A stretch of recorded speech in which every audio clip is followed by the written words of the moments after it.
have a high HP pool either, but Puck doesn't have the magical damage of the Shadow Fiend, particularly early on.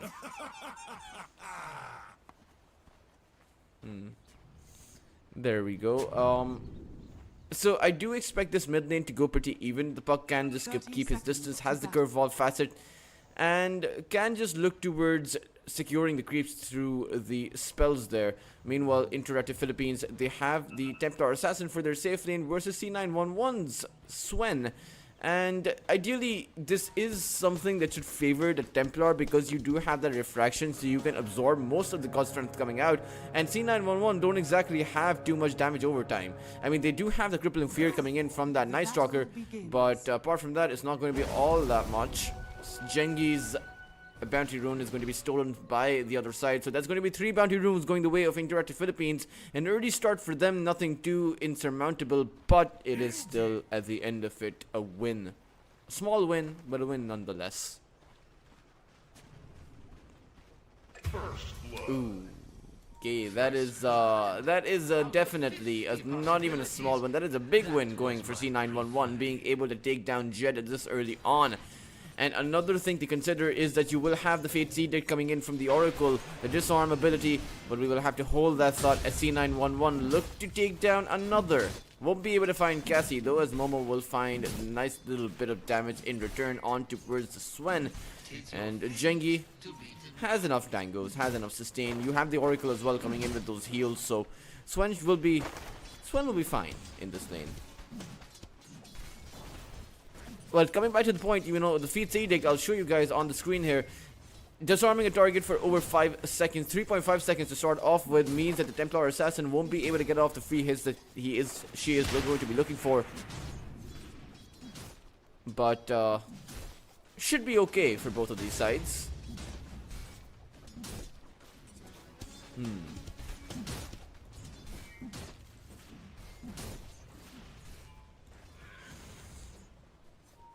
So far, the Shadow Fiend has been leading the last hit chart and seemingly doing pretty well against the Puck, all things considered. Has 4 denies against Yona, which is going to hurt the Puck quite a bit. Ooh, even the curveball not really landing on that Shadow Fiend. Should have just sent it straight up.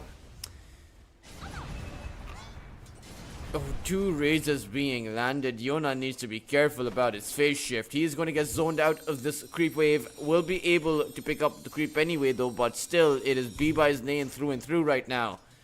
As things don't look to be turning around anytime soon. I mean, even when the Shadow Fiend hits his level 5, his rage is only going to get stronger. And Yona, sure, you have the water rune at the ready. Ooh. Going to be going for a nice curveball steal for the water rune. Of course, it's not going to matter as much because there's no way the Puck steals both of the water runes. There's no way to deny the water rune away from the B-By unless you bring a support in here, which is not really going to happen anytime soon. Templar Assassin plus the Silencer over on that bot lane versus a Night Stalker and a Tusk, a very aggressive lane, and Jollibee will need to be careful. I mean, if his position is even slightly off, I do expect that he's just going to get overrun here, as the lane equilibrium does go in favor of C911. Tigger will be able to grab himself some juicy little creeps. Will probably be able to take most of them over here. Has a high base attack damage on that Night Stalker, 83, and misses 1 creep. But he's going to be happy with that because he is leading the last hit chart. 18 CS against everyone else and 4 denies against the Templar Assassin. The Lotus is also going to be picked up by C911, and this means that for IAP, they are not off to a good start here. Their heroes are falling behind in terms of CS on nearly every one of the cores. And so far, so good for C911. Tigger needs to maintain his position. He's going to take a bit of flack for this. Nothing too significant. It is nighttime, so his regeneration coming in from all the sources of regen are going to be increased, so he naturally has a very high base HP regen anyway. And slightly unconventional, seeing the Soul Ring coming out from the Night Stalker. It's not something that we see all that often. Meanwhile, towards that top side, Momo is actually going to be in a bit of danger. Sad, Jengi doesn't exactly have that Storm Stammer coming back online, so without the hammer, won't be able to get that kill. But of course, It's Batrider Cassie who went towards the mid lane to be able to secure the water rune for his Shadow Fiend, or rather for his Puck, and meanwhile you had a Tusk coming in to secure it for Bibai. Ooh, this silencer is dead. He is so dead. Maybe Roshan can get the deny there, or maybe not. Tigger will pick up that kill and will be more than happy with this. Did have to waste quite a bit of time so the Templar Assassin can continue farming up. Jed was able to stack up towards that top last hit position, but it is still at the end of the day a loss for InterActive Philippines as they do turn it around. They find the trade there over on the other side of the map on towards that Oracle, as at the very least this does suggest that this is going to be a more even game than anything else.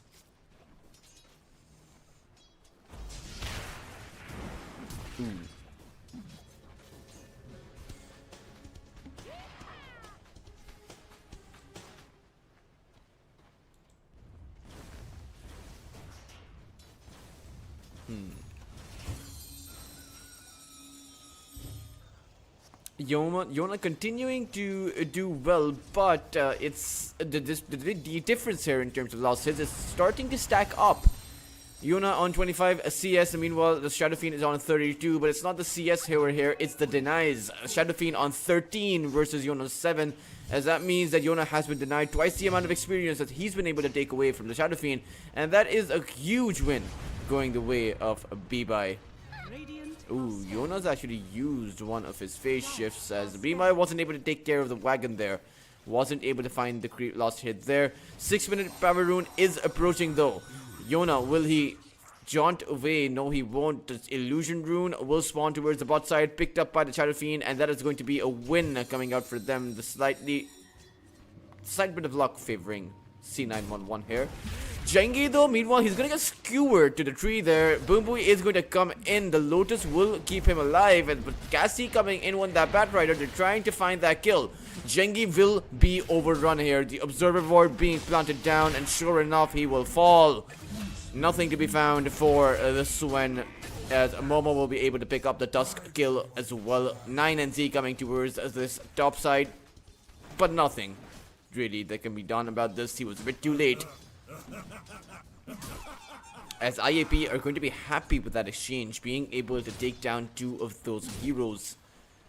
That is very impressive.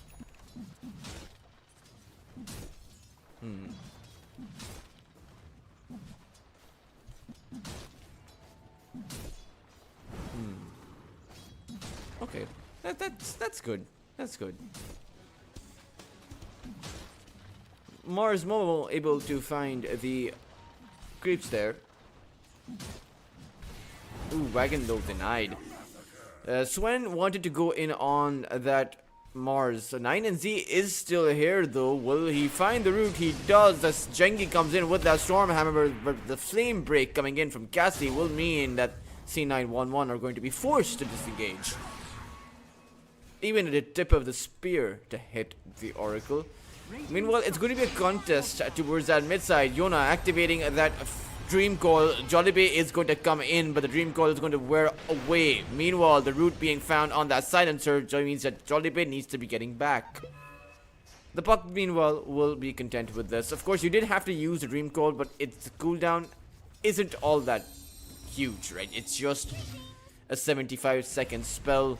You'll be able to get it within a minute or so. I mean, essentially, if you force back the other side's mid laner, then by the time they go back and teleport back into the lane, your Dream Call should already be online, or nearly online, right?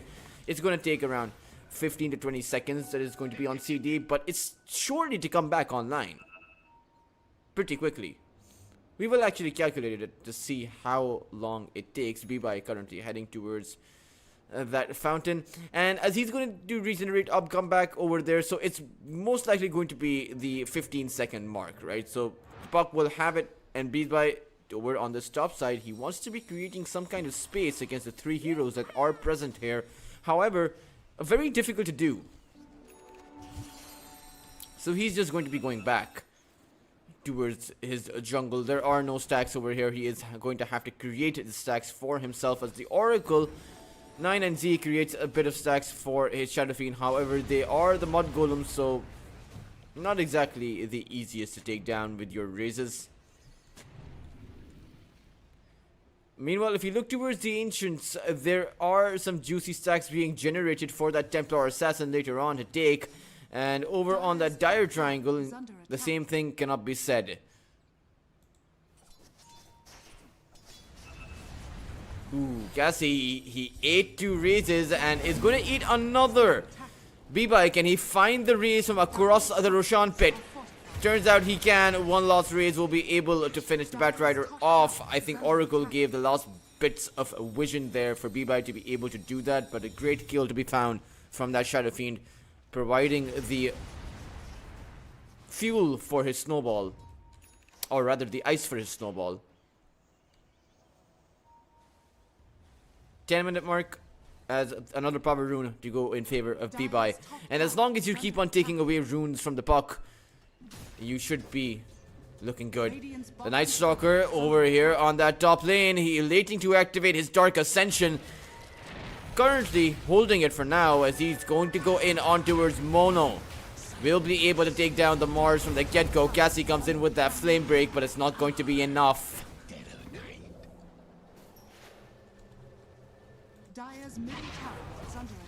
And now towards that mid lane.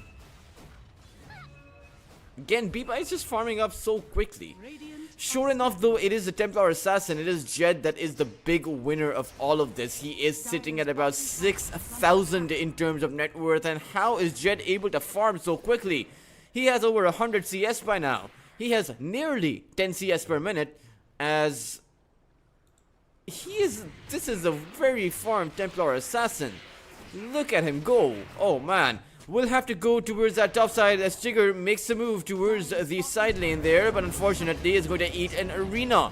There is no skewer to be found though, as the puck is not in position for this one. He is being held back by the rest of C911. The snowball to activate the God Strength to come out, as the Batrider will be the first casualty of all of this. As now Momo slowed down, but the Templar Assassin showing up to this triangle means that C911 they disengage.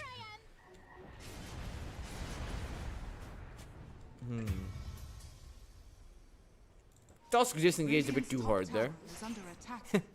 He went all the way over here, as he did end up denying himself to the neutral camp by creating space for his team. That is space created, guys. I mean, if it's a deny on the neutral, that is more than enough space. Meanwhile, Tigger trying to soak up that experience or trying to contest somehow.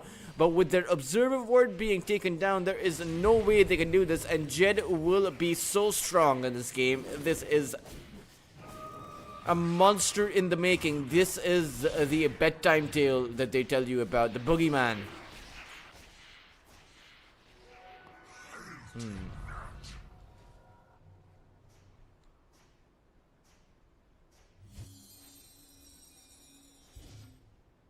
Dire's middle tower is under attack.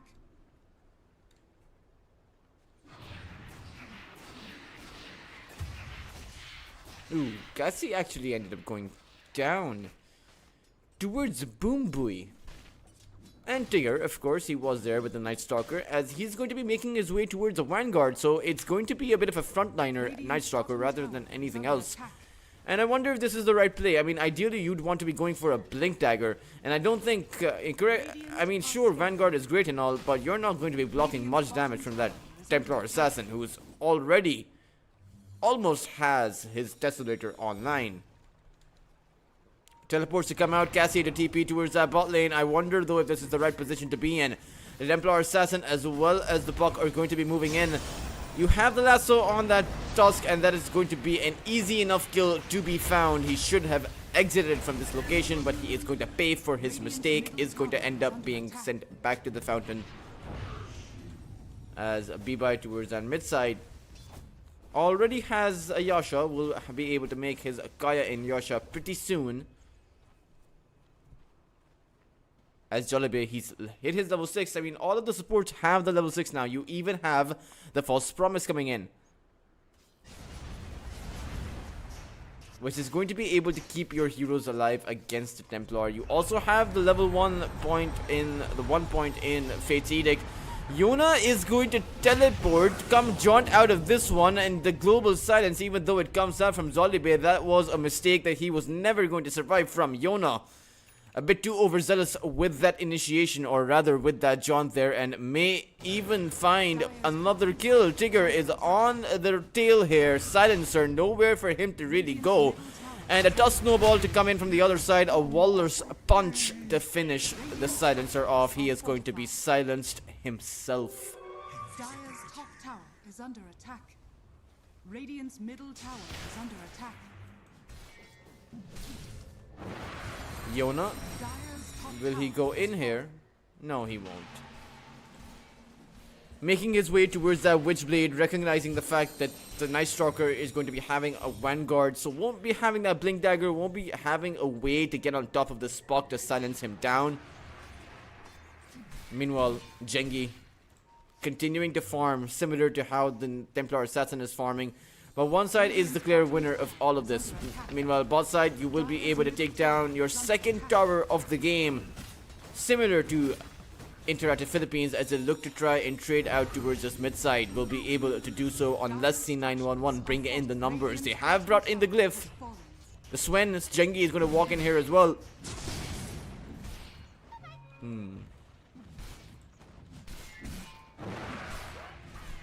The Batrider does not have that Blink Dagger, so there's no easy way in here. There's no grab available. Dire's top tower is under Meanwhile, attack. it is daytime, as Tigger is going to go for a Halberd.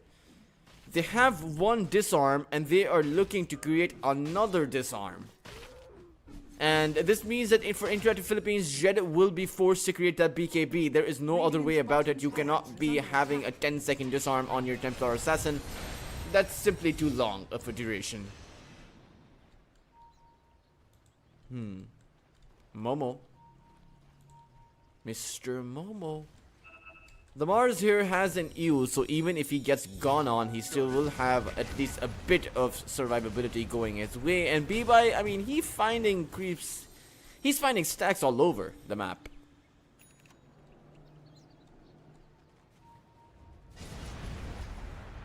Ooh, raises to be coming out. As IAP, they want to be moving in. Want to be fixing their... Oh, that's a lot of lag there. That's a lot of lag. IAP, they disconnect. And then they reconnect.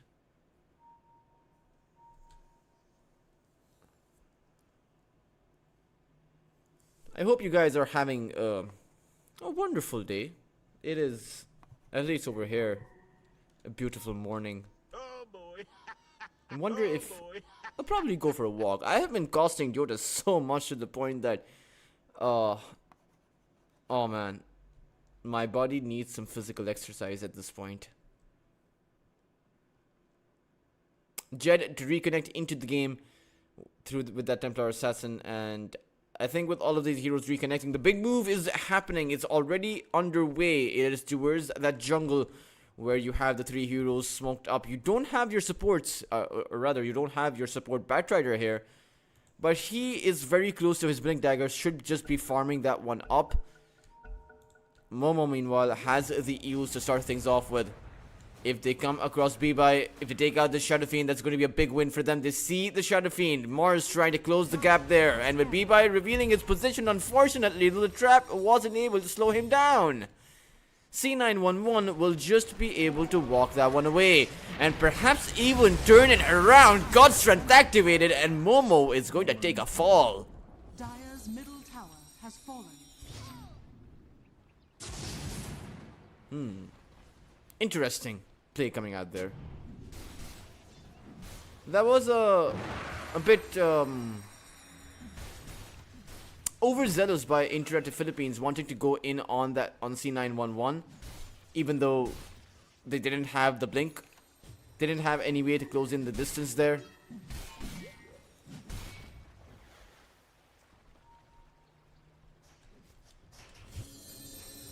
Cassie, now he does have the blink here, and perhaps InterActive Philippines, they are looking to create some stacks for Jed on this Desolator. They see the Tuskar. Boombui is going to end up falling. One flame break, a few more kills should be enough, but unfortunately, they want to be venturing inside of that triangle. That was a lasso that you did not want to be using, but you need to be using to commit to that kill.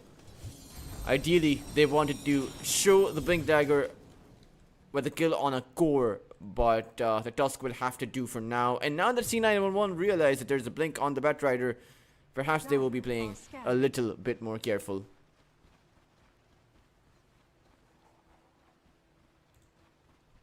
Echo Saber built up for the Swen here. Radiant are scanning.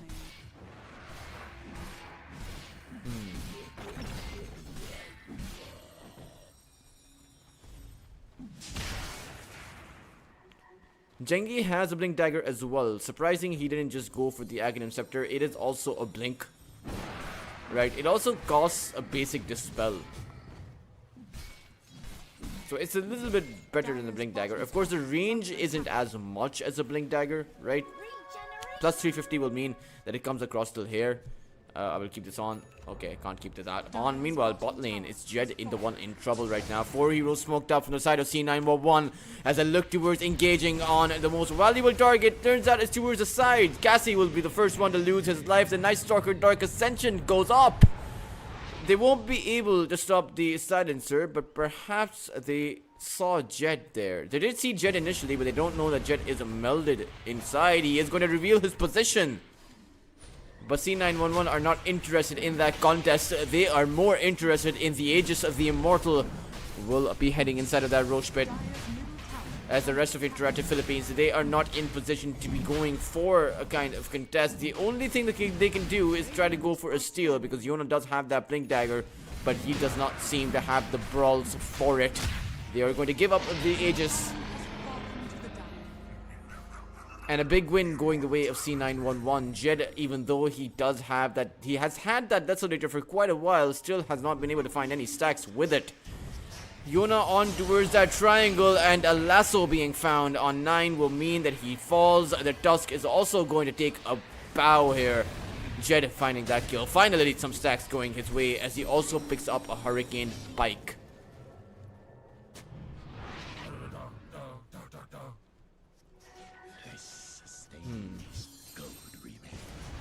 So far, so good for both of these sides. I mean, as long as Jed continues to gain this amount of net worth, it's going to be fine. Bibai getting caught out over here. Yona is teleporting here as well. They see the Shadow Fiend. They see the perfect opportunity to take Bibai down. You need that Aegis to fall. Meanwhile, the Requiem is going to be cancelled by Momo, sending the Bibai up into the air. And the rest of C911, they are not coming in here. Swen comes in now, activating that God Strength. But unfortunately, Yona will be able to just jaunt away. And the Mars Arena will mean that you have to disengage. Meanwhile, it's Tigger from that back line with the fear on towards Yona. With the silence coming in, that means the puck is going to take a fall. And now the Swen goes in. But it's Tigger to actually find the cleanup. Radiant's middle tower is under attack. Radiant structures are fortified.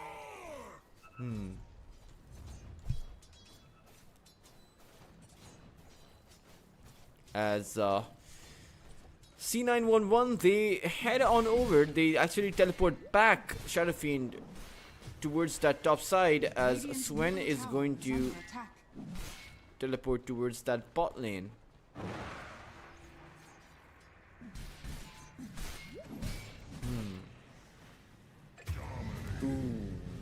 Bibai finding Cassie there, and the sentry planted down. That is one meld you won't be able to escape with.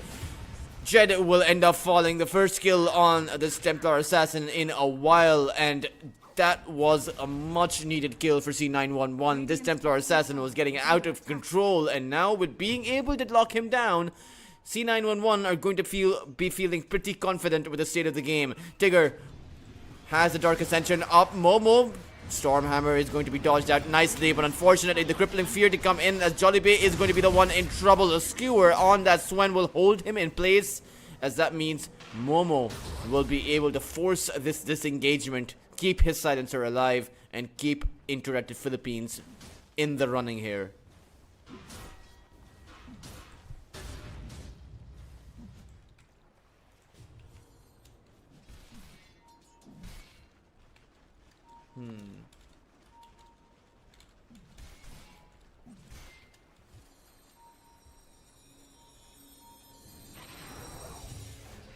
A lot of teleports coming in towards this bot lane. You don't have the Aegis on Jengi. You need to be careful. He's trying to go for the TP out. Will Jet be able to get the kill? He will.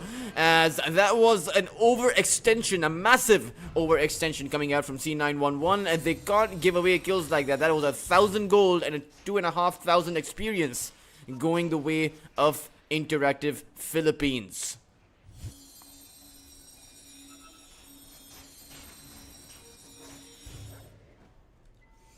C911, they go for a play of their own. Yona will be able to spot out that Night Stalker. Unfortunately, though, he's gonna get silenced up and fall. Tower is under attack. Oh man, without any kind of defensive items, you may not want a front line. Perhaps, Yona, that's just an idea. It's a crazy idea, I know, but when you're faced up against a Night Stalker, you may not want to be on the front line where he can silence you and you have nothing to contest with. A C911 look to press their advantage. Mine is truly a blessed life.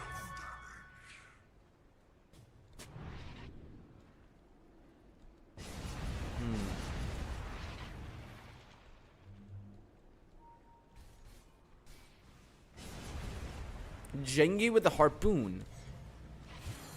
Built up. Ooh, Tigger may actually find the Templar Assassin if he walks just a little bit more up. But I think C911, they have their sights set on that mid lane. Actually, no. They have their sights set on that Templar Assassin. Did Biba spot him out? I don't think so. Jed will be safe for now. The tier 1 tower won't be though, as that will fall. C911 able to gain up a massive advantage. And what are these observers? What are these observer wards doing here? The same observer planted. Oh, and it was planted by 2 different heroes. You can tell because the observer ward skins are different. But a bit of miscoordination, which is okay. It's just not the worst thing in the world, considering when you're this far ahead. Dire are scanning. Tigger, the spot out that Batrider, it hasn't used his Dark Ascension so far, but may need to do so as he walks towards the high ground, blinking forward in fact. Jollibee, so far he has blended in. Radiant are scanning. The Tusk, unfortunately, his snowball wasn't able to land on the Batrider. Cassie will just end up teleporting away. You will clear these creeps and call it a day.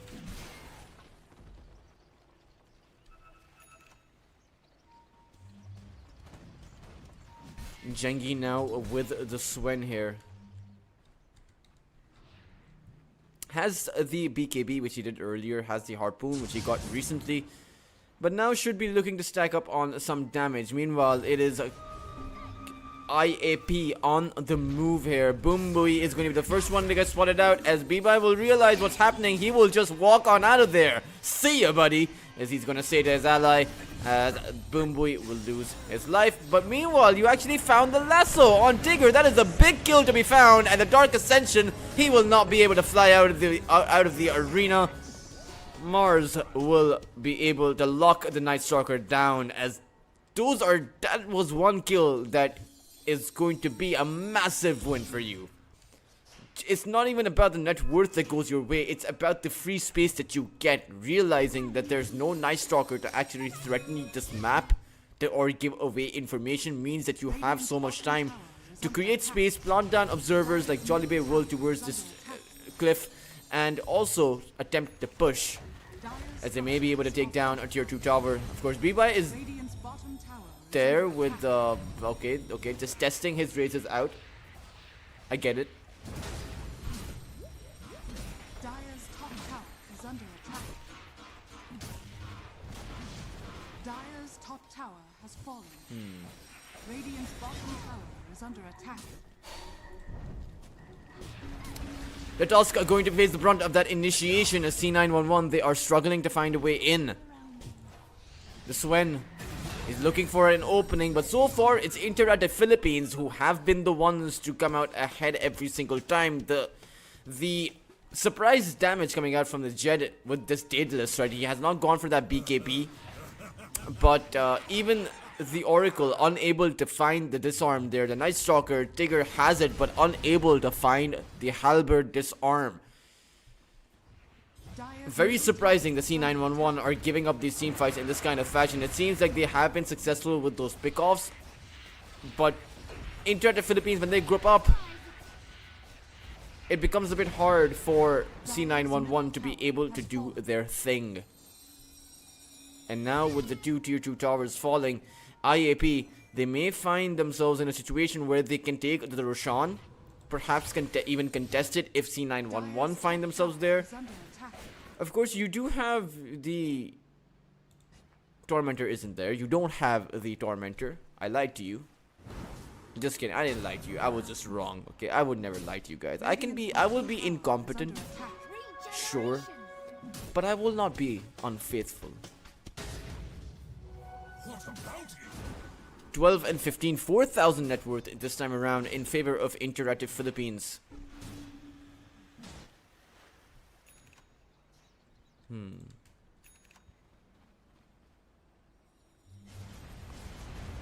Radiant are scanning. A full 5-man smoke coming out from IAP.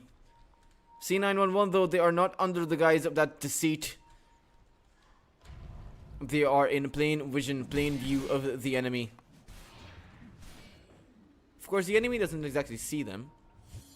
Ooh. Jed is going to plant himself inside of the Roche pit. No, he's not. He's actually going to hit the Roche after planting himself inside of the Roche pit. And so far, C911 don't realize this is happening. They will soon, though, as the Roshan will send out that roar. It is the second Roshan of the game. And so far, he hasn't actually roared.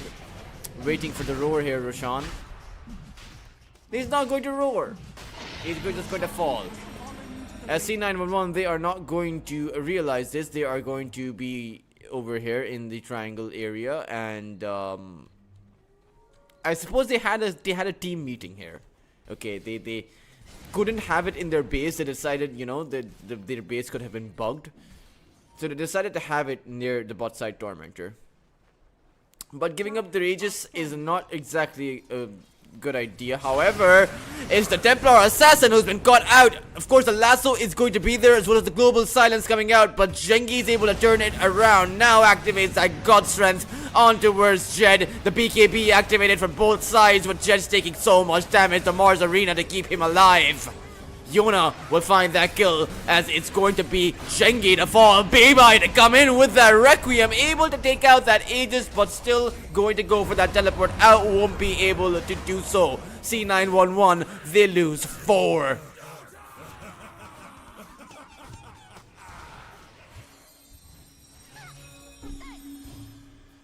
As taking a look at that fight recap, 10,000 experience going the way of IAP, and 3,000, 3,500, nearly 4,000. It's none of those. It's 3,700 net worth going the way of IAP, and that is a huge win. I mean, they can just straight up go towards that high ground right now.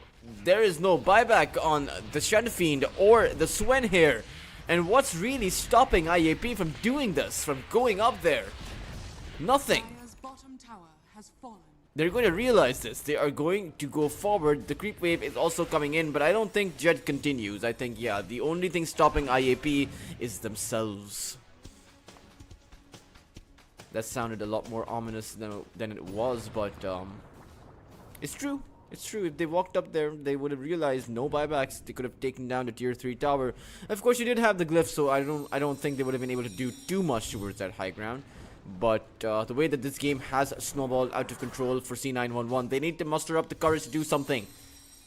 And unfortunately, this is the problem with the Shadow Fiend on that mid position. Isn't really all that relevant. Has the Scythe of Ice though, has Gwinsu's spirit beside him. Radiant are scanning. Jollibee is dead. He is so dead. I have never seen a more dead silencer in my 10 years of Dota. 11,000 of net worth advantage though as you want more kills being found. C911. Radiant's courier has been killed. With divine grace.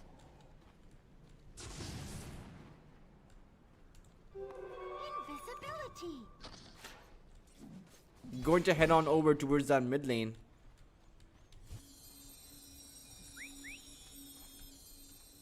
Bunny beams. Interesting.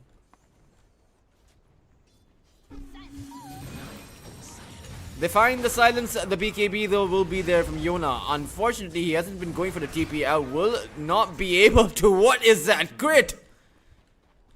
Sad just did about 1700 damage from that one critical strike, and the fairy dragon vanished in a puff. Meanwhile, a Momo is the one being chased down. The Oracle finds that lasso though. Jed coming in with that Templar Assassin. A few more hits will be able to do the trick though. He is wicked, sick, does not care about the crits because he has a few of his own. With a triple kill on that Swen, Jengi just did not stand a single chance there. IAP on the way forward. Bibai has that Requiem. Unfortunately though, he's not going to be having it for long. Jed is going to come in with an Ultra. And 2018 now. I come back to my soft voice because it's clearly over. It is C911. Without the buybacks by their side, there is nothing to be found here. They are going to lose way more than their morale. They are going to lose their high ground. As Jed just simply will wait for the creeps to come in. In fact, he's not even going to wait for the creeps to come in. He does not care. This is Jed. I have seen Jed at his highs and his lows, and when he is at his highs, he really does not care about, does not have a single worry in the world. Meanwhile, the buyback to come in from the Shadow Fiend. Unfortunately though, Jed has been force-stuffed in and will end up falling here, so C911 able to find the return. Or will they? Ooh, the meld? Is actually going to be able to dodge him out, and he escapes. Unfortunately though, Tigger will be able to chase him towards that triangle, will be able to take him out, but Yona comes in with the puck here, trying to get the kill on that Tusk. Unfortunately, the snowball save was there, and now Yona disarmed, but still has some spells to cast. Nice Stalker to go in. Yona is so close to his Arcane Rune, will be able to grab that one up. Jollibee is going to be the one to fall here as C911. They are able to push away InterActive Philippines thanks to the buyback coming out from the Shadow Fiend. A buyback that I didn't really know that he had. I saw the buybacks, I had them opened, but unfortunately, I was blinded by the sight of that Templar Assassin.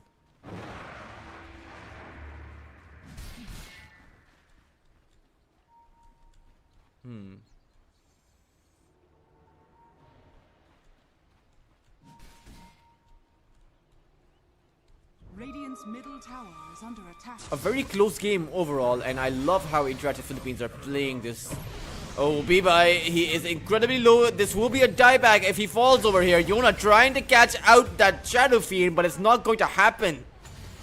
He will end up, sorry about that, he will end up losing his life. Radiant's middle tower is under attack.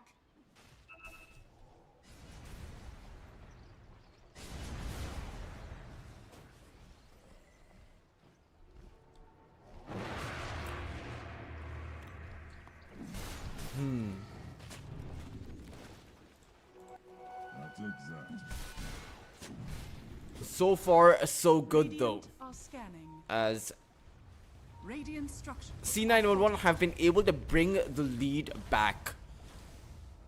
Right, it was around 14,000 I believe in terms of net worth just a few minutes ago, but being able to take the Templar Assassin down, being able to farm, being able to take Yona down, it's brought the lead to just about a 6,000 net worth disadvantage against them. And 37 minutes in, that's not too much. I mean, you take another team fight that goes your way, and you will have a significant advantage to your own side. Now, the thing is, it's the lack of a buyback from that Shadow Fiend is the problem. And oh, just give me 1 second, guys. I will also be back. I won't be long. Just count to 5, and I'll be back.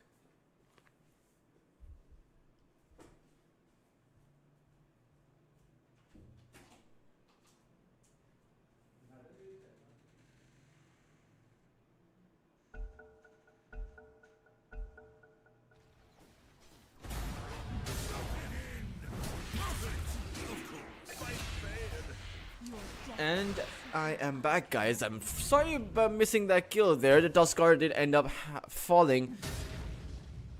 Shadow Fiend now very close to his Aghanim Scepter. Momo has his BKB up and ready now.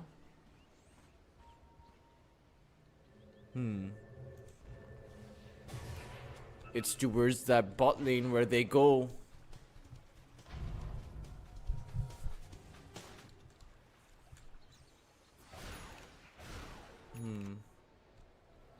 IAP.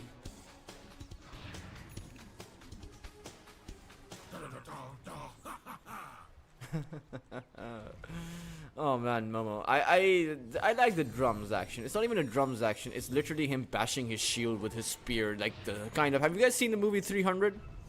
Right. I think everyone has by this point, but the one about the last 300 Spartans, not the last 300 Spartans, they were actually the first 300 Spartans that did die against the Persians, but they had that shield bashing action coming in from the Spartans there. I think that is the inspiration behind the Mars taunt over there. Gassi, he got caught out there. He thought he had the jump, but it turns out C911 had the upper hand. InterActive Philippines on the back foot. Is Momo also going to get caught? Is the big question. They go on him. And instantly, they don't give me time to build up. They just instantly are able to take the fight. And I mean, this is the danger of having two heroes with massive critical strikes built in.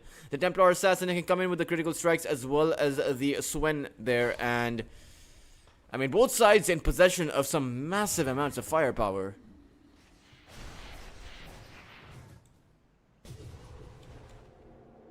Yona to teleport towards the other side.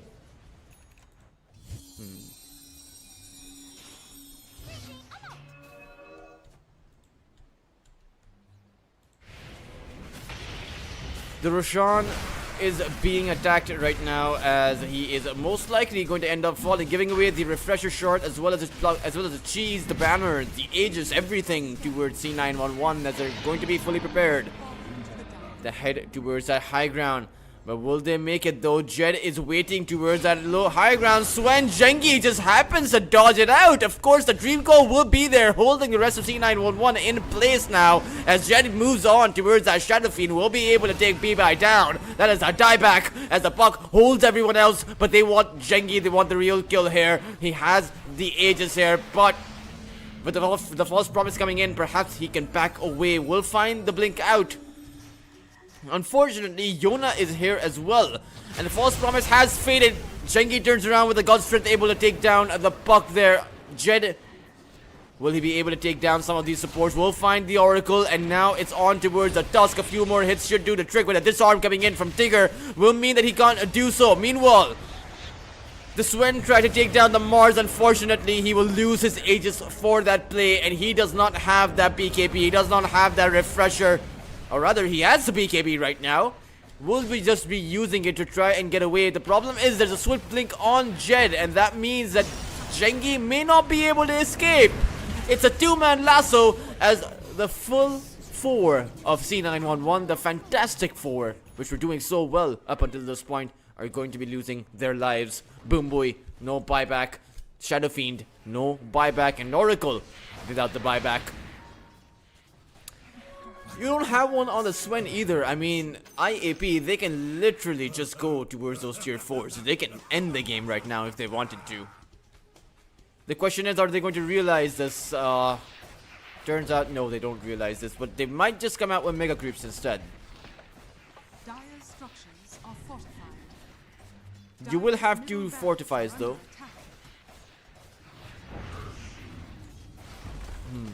As Jed makes his way towards that bot lane. Nicely done by IAP. If they win this series as well as win the next series tomorrow, they will be ahead of C911. They will be into the playoffs. Dire's bottom barracks has fallen. Dire's bottom barracks has fallen. Dire's middle barracks has fallen. Jed now on his last Lane of Rags is towards that top side. The side of InterActive Philippines, they are fully prepared for any kind of excursion, any kind of initiation on their Templar, and they will be ready to the back jet up. Has fallen. Cassie, though, he wants to be going in with that lasso. They find it too. The arena, the whole Tigger in place, and the Shadow Fiend, he fell as quickly as he came in. 2 heroes down now as Zhengi. It's all up to the Swen, the Storm Hammer, activating that BKB, launching himself forward, but he's already lost most of his team. The Night Stalker to go for the buyback. Sad no longer has that BKB up. Jed has an ultra kill, and he might even end the game here with that Rampage. Where is it? Show it to us, Jed. The Rampage finally comes out. C911, they are going to tap out of game number 1, and we are going to be heading into what is supposed to be a very hotly contested series between InterActive Philippines and C911. Whether or not C911 are going to be able to mount up a comeback is something that only time will tell. They had the upper hand in the early to mid game, but they bungled it towards the later parts of the game. Let's hope that they can continue their momentum. Let's hope they can continue the momentum they were able to build up in the early game for game number 2 and take this series to a game number 3. But InterActive Philippines, I'm glad that they have finally found their footing, and here's hoping that they continue to firmly plant their foot in that footing. Don't really know where I was going with that one, but it is honestly, genuinely really good to see InterActive Philippines play the way that they did in this game, because this is a team that when they first came out, I was very impressed, but then they have been struggling in the past. But I wish both of them, both IAP and C911, the best of luck for game number 2, the best of luck for the series, and the best of luck for future tournaments as well. Don't go anywhere, guys. We will be back.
Hey guys, welcome 10 back seconds to remaining. the Grand Station Lunar Snake Trophy Season number 2. Nearing the end of the group stages. 5 We only seconds have remaining. one more day left after this one as InterActive Philippines and C911 go at it against each other. InterActive Philippines coming out with the Nature's Prophet as their core.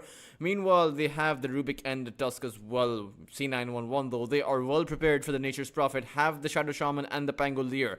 The Shadow Shaman disables should be coming in handy to be disabling that Nature's Prophet later on. Meanwhile, you need a strong late game carry on your side as well. Perhaps pick yourself up that Morphling. The Templar Assassin and the Terrorblade both have been banned out. Or actually, in fact, you go for the Storm Spirit here. Send this Pangolier down towards that offlane, pick yourself up a Storm Spirit, and you will have that late game potential against the Nature's Prophet. You'll still need a carry, but something like the Swen this game around should be much more successful. I mean, the critical strikes coming out against the Nature's Prophet are not something that he can deal with very easily. But the C911, they will go for the Magnus. The polarity or reverse polarity, or as Valve decided to introduce, the reverse polarity. Could have just called it the forward polarity, 10 but seconds no, remaining. they had to go with the Uno reverse card on the reverse. 5 seconds remaining. C911. Let's see what pick they go for. Ideally, it should be a strong carry pick. I mean, they've gone for the Magnus, which can be played as a carry, but I think this is going to be a position 4 Magnus. I don't think I've seen Jengi play with the Magnus all that often. Radiant team picked. They go for the Ancient Apparition. Ooh, that's an interesting pick coming out. Probably against that Nature's Prophet, but still, they've lost the ability to go for the Storm unless they want to position this Magnus as their safe laner. I would not agree with that decision. I think... 10 seconds remaining. Oh, this Magnus is actually going to be off lane. 5 Okay, seconds so it's an remaining. off lane Magnus, Pangolier mid, and then you pick your carry up. Meanwhile, for InterActive Radiant Philippines, team let's back. see, it is going to be the Primal Beast coming out there. The Primal Beast happens to be shorter than the Rubik, which is surprising to say the least. C911 though, or rather InterActive Philippines, they pick up the Morphling, or rather ban out the Morphling, one of the only carries that were left in the pool here. C911, they have to ban out a mid laner right now, and I do think they should be banning out the Puck. But let's see if they 10 will be doing seconds that. remaining.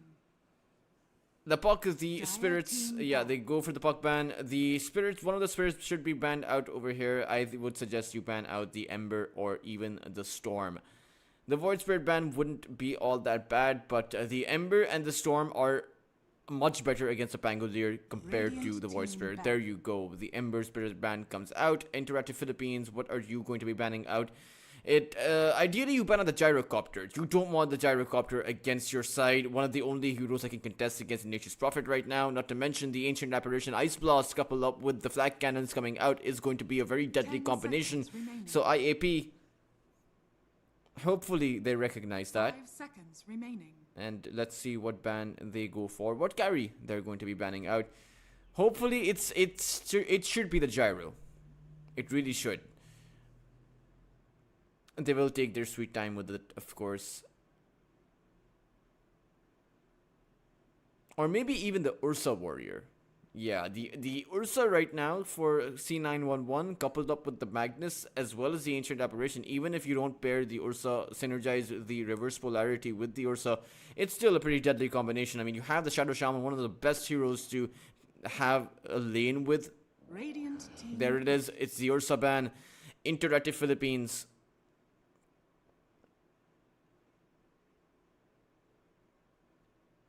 It's going to be their pick, and since the other side banned out the Ember, you now have the Storm Spirit as well as the Void Spirit left in the pool for you. 10 seconds remaining. I don't think it's going to be anything apart from 5 those two seconds heroes. remaining.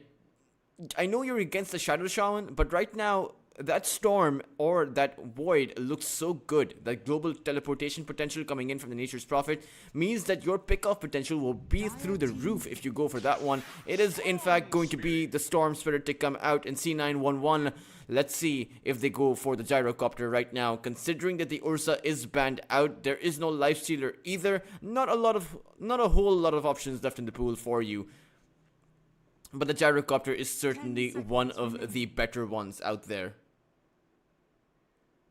5 seconds remaining. No, it's... Anti-mage. Oh, Choose your hero. man, it's an Anti-Mage, and who would have seen that one coming? It is going to be Jengi on the Anti-Mage, as they want to be playing the Anti-Mage against the Storm Spirit. Usually, you know, I know that 5-6 years ago, this was one of the strongest heroes against the Storm Spirit. I'm not too sure about this now. I don't even think that the Storm Spirit overpowers the Nature's Prophet. We'll see how this all ends up. You do have the RP coming in from Tigger, right? So you will have that little mechanism built in. But IAP, I do think that their draft is better, even though they have a Storm versus an Anti-Mage. It really just depends on the Anti-Mage's timing, and then the pressure will be on Bibai on this Pangolier as well as Tigger on this Magnus to be able to get things done. But let's see, game number 2 between C911 and InterActive Philippines up on your screens right now. As I think the win conditions are pretty straightforward. A 4 Protect 1 draft coming out from C911 versus InterActive Philippines, who have that overall mid-game to late-game draft built in. They have that late-game insurance with the Jed with the Nature's Prophet on Jed. As once you have that Satanic built in, you can go toe-to-toe with that Anti-Mage, with a farmed-up Anti-Mage nonetheless.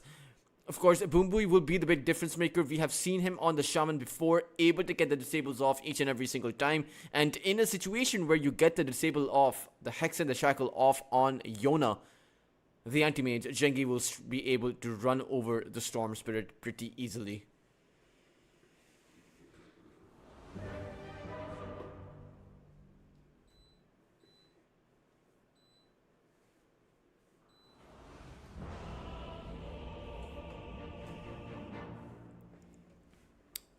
Here we go.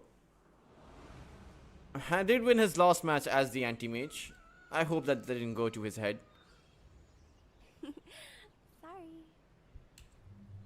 Prepare for It's battle. okay, Cassie. I accept your apology for picking up, or rather, they didn't pick up the Storm, the Anti-Mage. Okay, there's nothing you need to apologize for, as far as I'm concerned.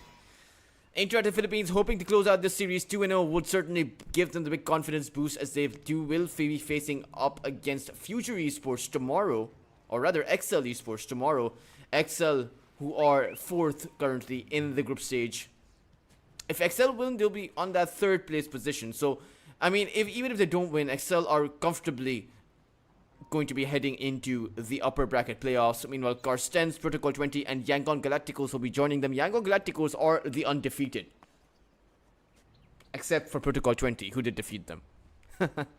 So they're nearly the undefeated. Protocol 20, however, they're on the 2nd place position in the group stage. So we have the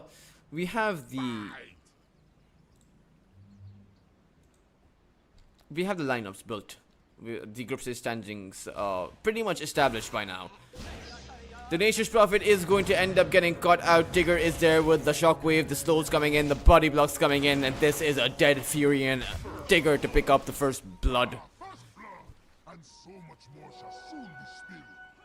This time around, there are not going to be 3 bounty runes going towards either side. It's going to be 2 and 2 each, but Cassie does end up the big winner of this. He does pick up the Observer Ward Deny. So we'll be gaining a lot of experience. I mean, he already has the amount of experience that a creep gives him, that a range creep gives him, so he should be able to hit his level 2 pretty quickly. Meanwhile, you do have Tigger, who's going to be having a good time as well, having taken that first blood there. So he's going to have that experience and a nice little fair bit of gold going his way as well. He is going to be bringing an magic wand as well as the able to complete his Ring of Basilisk. Boobboy went for the Boots of Speed, as he doesn't have that much movement speed over the Tusk. I mean, 330 versus 310. Ooh, Jollibee will might be able to find the deny, but he sees a juicier target. It's on towards Tigger. He knows that the shockwave is there for Tigger, and that means that this tag team will deal a whole lot of damage. Won't be able to take him down, but sure enough, that is going to be a zoned out Magnus early on. You have the tank goes up, you have the magic wand, and with the high HP regeneration as well as the high HP overall of the Magnus, he should be feeling safe. But still, overall though, this lane should be going pretty well for InterActive Philippines outside of a skewer play coming in from Tigger. So unless Jet gets skewered in, he should be winning this lane on this Nature's Prophet. I mean, the tag team just does too much damage when you pair it up. Meanwhile, mid lane skill-based matchup, Storm Spirit versus a Pangolier depends on their positioning. Ooh, Cassie ends up falling over that top lane as Jengi able to drain away the mana from this Primal Beast as well, and this is also a lane that should be favoring C911. I mean, Rubik is a great position 4, but not that good against the anti-mage. Natural magic resistance coming in, as well as the fact that Rubik doesn't have a lot of in his toolkit against heroes that can blink on top of him. Sure, you have the telekinesis, but you're still going to end up getting hit once or twice by that anti-mage before you use the telekinesis. So at the end of it, you're going to be burning away 50%, around 200 of your mana. 50% of your mana pool is going to just end up vanishing just for you to be able to disengage.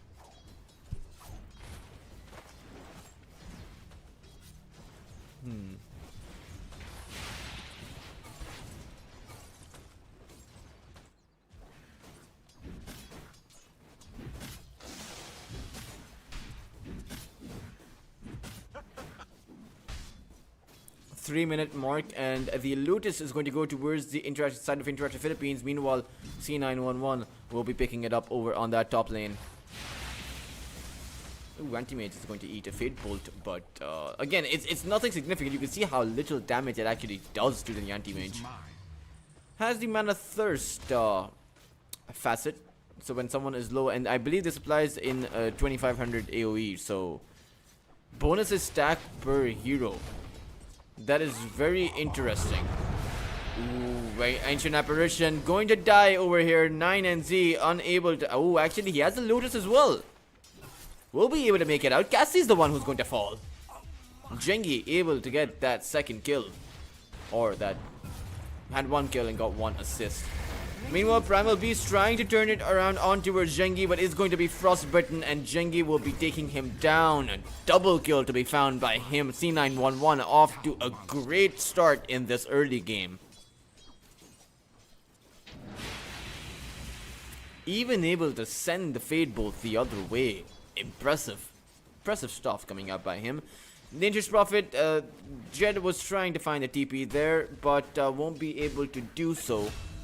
Meanwhile, Jollibee did find Boom Buoy over on that mid side, and the Nature's Prophet coming in with the teleportation towards that top side. Where is he? Won't be needed, in fact. Cassie will find the Ancient Apparition. IAP getting 2 returns in response to the onslaught that C911 were bringing on.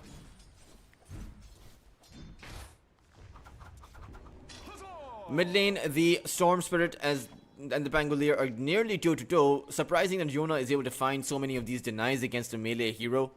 I would expect that B-Buy should be able to find those denies, considering he has the higher attack damage, the faster attack animation, and the swashbuckle by his side to be able to secure creeps. So, impressive performance coming out by Yona here. Already at that level 5 mark. And will have more experience than the Pangolier at the end of the day. Can just use the Soul Ring to actually clean up the last creep wave to hit his level 6. And should be having a good enough mid lane. The question will be where he rotates. Ideally, you want to be taking the anti-mage down, but it's a risky maneuver because you have that magic resistance coming in, as well as the fact that he has that blink out. So he has around 16% magic resist right now, will have around 40% later on, can always make magic resistance items to be an overall tanky beast against the majority magical damage coming out. That's an interesting blink coming out from Jengi. He didn't blink very far. but he's gonna try and turn it around. But with the fact that his blink is on cooldown, Jed is going to come into this team fight. Boom Booey is also going to teleport in, as that means Momo is going to be hexed up, shackled down, and possibly brought down as the anti-mage blinks forward. Jengi now on a triple kill. Unfortunately, he may end up losing his life. No, he won't. Jed got frostbitten, and that means Jed will end up dying instead, despite of this being his move to have made. As the anti-mage, perhaps he goes forward, perhaps he makes a move on towards Cassie as soon as he heals up with the salve. Oh man, C911 living up to their name. Is under attack. Radiant are scared. Momo, does he really want to be going with that onslaught? Cassie coming in towards that backline, able to lift the ancient apparition up as IAP find a return here, but it's not that significant. Meanwhile, you have a sneaky little maneuver. Jollibee making his way towards the opposing Shrine of Wisdom. Magnus does not see this. Tigger, what are you doing right now? And it's too late. Jollibee will be picking up the Shrine of Wisdom, stealing it in fact, right from underneath the opposing side, even actually surprising Jed there, who was teleporting in. Then he actually saw Jollibee take it out. Of course, he will end up losing his life. Actually, will he? Yes, he will. The shackle will be there. The mango giving him the mana for it. Wow, the body block's coming. Ooh, wow. Nice short play there. I will give him that. A bit of an applause for this Tusk. Meanwhile, Jengi. I'm not sure what he's doing here, buddy. Bibai is coming in with that Pangolier, and this will be a dead Rubik as well as a dead Primal Beast. Pretty much, Jengi blinks forward. Bibai comes in with that Rolling Thunder on towards that Primal Beast, but Yona comes in and Jengi is going to fall. Yona finds that double kill as over on that near the tower, Bibai struggling to make it out here. Sure, Yona doesn't have enough mana, but he's done his duty. He's done his job.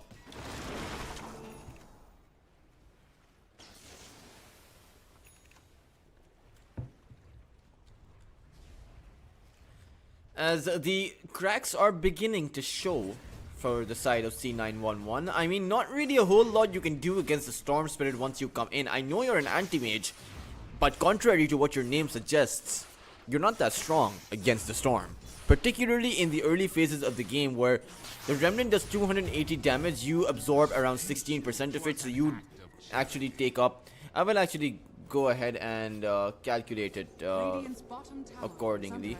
16 of 280 is going to be 44 damage taken away. That means you will be hit by around 230 damage almost, right? And when you consider the fact that the anti-mage has around 850 HP, that's around a fourth of his HP just being taken down by one small remnant. Here we go, Yona goes in again but does not see Boom Booey, and he's gonna get shackled down over here. He is going to eat a mana void once it comes out. The problem is it's not been enough to take him out though. Bibai comes in with that swashbuckle as well as the seal crash will be enough.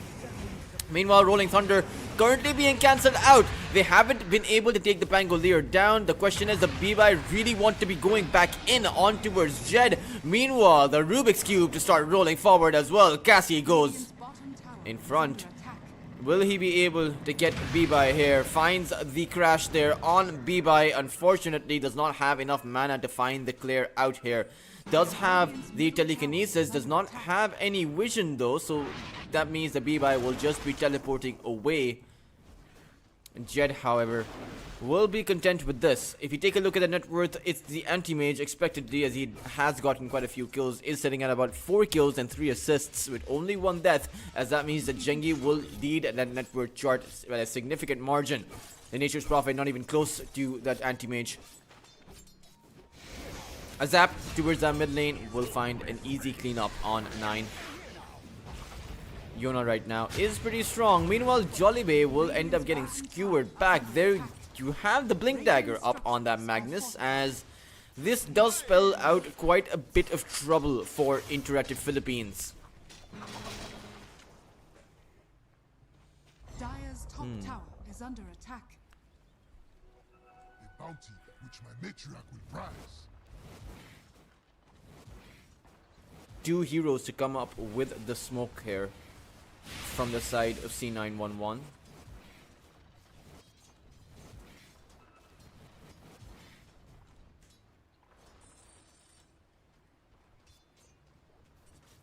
Momo. He's going to eat a Hex, he's going to eat a Shackle, he is going to be breakfast for C911, but Cassie comes in with that Rubik Cube Thunder, but isn't really going to do much. I love the animation for this, by the way. The Arcana animation for the Rolling Thunder is superbly made. Storm Spirit, does he really want to be going in, making these risky plays? Jengi may want to go back in, as doesn't have the counter spell, but still. Dire's top tower is under attack. InterActive Philippines, this time around, they are very much on the back foot, on the back lines. 6 and 12 right now.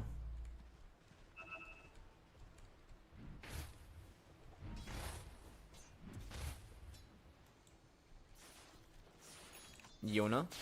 He is being eyed down here by that Shadow Shaman. Will just be zapping away. Unfortunately, he's going to end up in the claws of that Shaman. The Shackle is going to come down. The Ice Blast is going to finish the Storm Spirit off. Yona did not see that one coming. Meanwhile, top lane. B-Bye going to teleport in. Has that Rolling Thunder as well. The RP, it was being primed. He won't be able to hit them, but this is going to be a massacre. InterActive Philippines are not going to be able to respond to this. Not with the presence of heroes that they do have. Jollibee will be taken out by the Pangolier towards the side, as the rest of these heroes, they chase towards that Primal Beast. Hexed up, Frostbitten, shackled down, and he is going to be sent packing back to the fountain.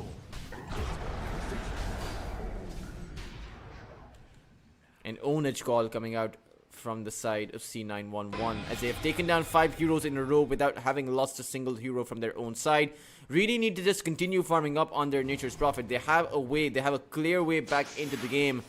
Storm Spirit to zap forward. They are going to spot out Tigger here, who goes in with the RP as well as the Ice Blast. Yona did end up getting hit by it, and unfortunately doesn't exactly have much room over here. Jed, who came in, is going to lose his life anyway, as Yona, he is being chased down here. The Mana Void damages him quite a bit as you come in with that Rolling Thunder. B-Bye is here. Yona no longer has much mana, has the Soul Ring, but won't be allowed to use it. Is going to end up falling, and it's going to be a full team wipe. 13 minutes in, a 7,000 net worth advantage. C911, they have InterActive Philippines on the ropes here. Radiant structures are fortified. Soon to put them on the guillotine.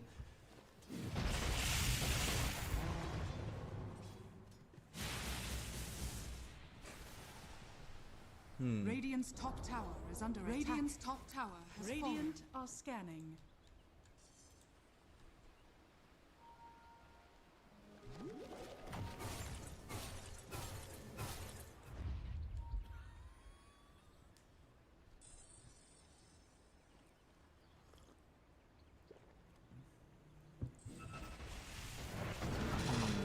B-Bye. The Shield Rune on the Pangolier has the Diffusal Blade as well, and this is becoming an insurmountable lead right now. Sure, you have the Nature's Prophet to be coming back into this, but he is very under-farmed right now for the 14-minute mark. Just has a Maelstrom to his name.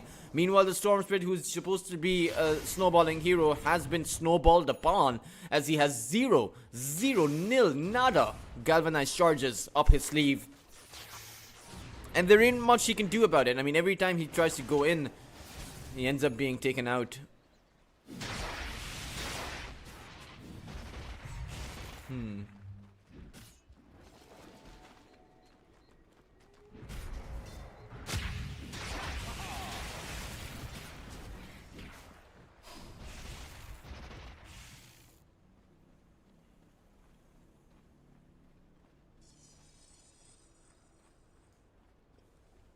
Rubik.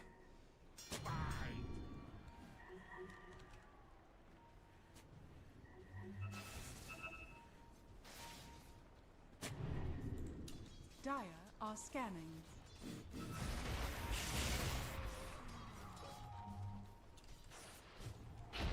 Ooh, the charge not really going to land on the Radiant's middle tower is under Magnus attack. on Tigger, as he's just going to walk that one away. Has the Kaya. The Ancient Apparition has almost made his Rod of Atos. Meanwhile, you have the Blink Dagger ready up on Boom Bui. We spoke about Biba's items. He's well on his way towards creating that Scepter. And the Anti-Mage has the Battle Fury. In fact, not only that, he has the Yasha as well. Way over farmed right now. 3,000, 2,000 net worth in fact. 2,500 net worth actually. My math is so bad. But 2,500 is the final figure of his advantage over the Nature's Prophet.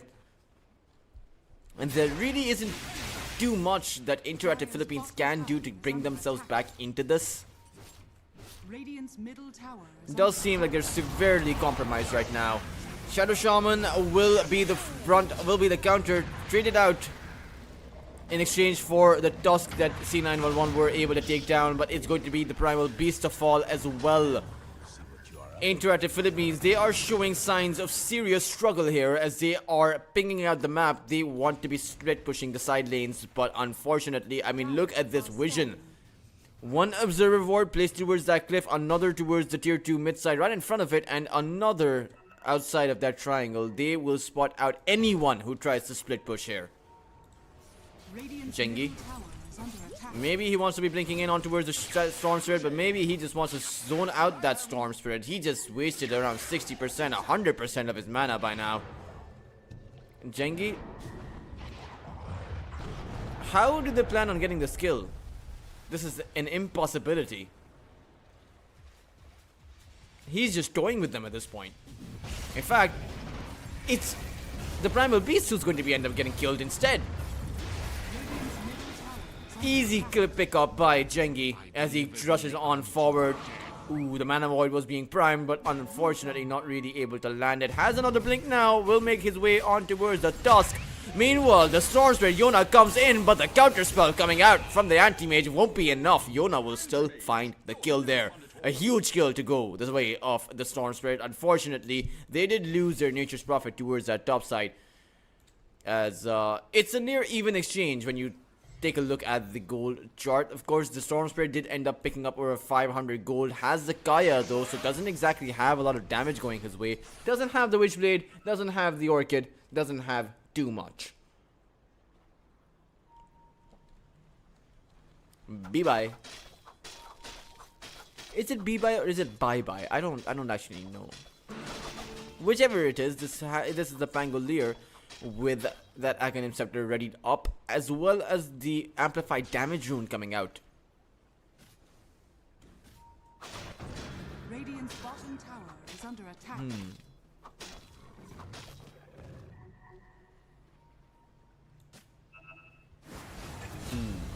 Boom Bui to end up losing his life as the Shaman.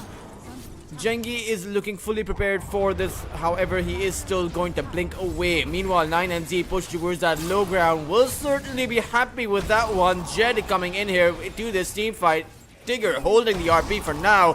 Cassie throws out a reverse Ice Blast, but it's simply too little too late. There is no follow-up to be found. It's InterActive Philippines, they are going to lose their heroes. Yona tries to find the zap, but the only place he's zapping to is that triangle where there is no one present.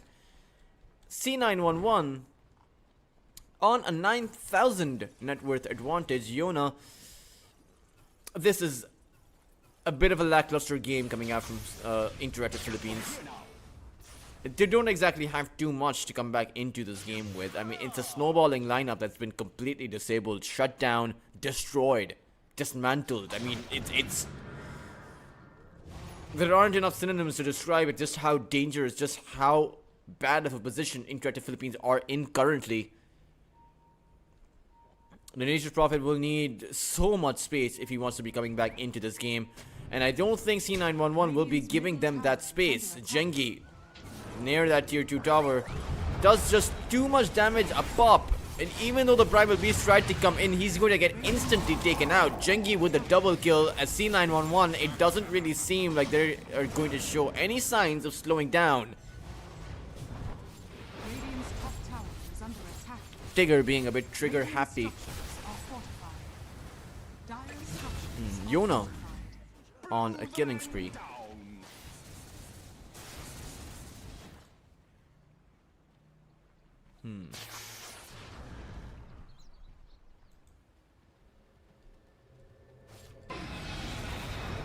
Oh, Tigger found a two-man skewer. The RP is going to be dodged out by that snowball, though. However, there aren't too many heroes from InterActive Philippines present here, as that means Gengi will be able to roll over, or will they? The Primal Beast comes in. The Vortex, will it be there? It won't.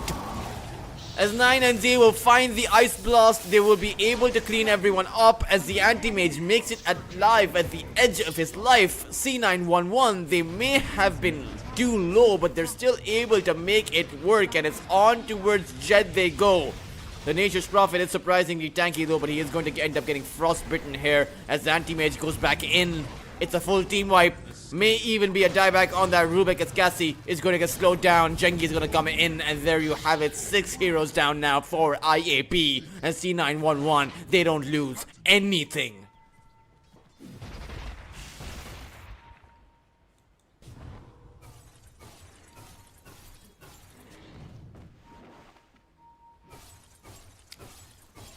I have to say, this is not looking good. A 26 kills lead, as well as being 15,000 net worth ahead in that team fight. I don't even know where they got this. Okay, no, it's -9. It's a negative 1,000 gold because they didn't get a single. Look at it, 0 experience gain from that fight. They were better off not showing up to that fight. That's how bad this fight recap is. They gave away 8,000 experience towards the other side. How much is 8,000 experience? That's like 5 levels. The other side gained 5 levels over the InterActive Philippines. Look at this level discrepancy. Their offlane is level 15 versus the level 10 of the opposing offlane. Bibai is level 18 versus the level 15 of the Storm Spirit. And Gengi, of course, is level 18 compared to level 13 of that Nature's Prophet. And this is an absolute disaster. InterActive Philippines, they're on their last legs, and I don't think they're going to be able to come back. I hate to be the bearer of that kind of bad news, but they do have a terminal prognosis in this current match. Radiant's bottom tower is under attack.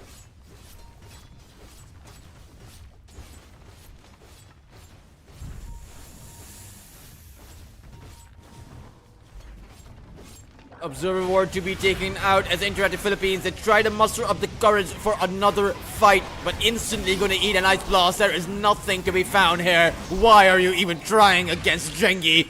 C911, he is going to be able to take everyone out. The Nature's Prophet is the only one who made it out of that fight. In fact, the only reason he made it out of that fight was because he never came into that fight. Radiant are Jed scanning. just farming away right now, recognizing that there's nothing that he can offer right now. Not while he's just weak. Sees Bibai here, will throw out his Wrath of Nature. Unfortunately, he has revealed his position. Will try to clean up that Pangolier. The Shield Crash will buy Bibai some amount of time. Where is the other Sprout? Almost available, but he is going to be forced to get back. Radiant's bottom tower is under attack.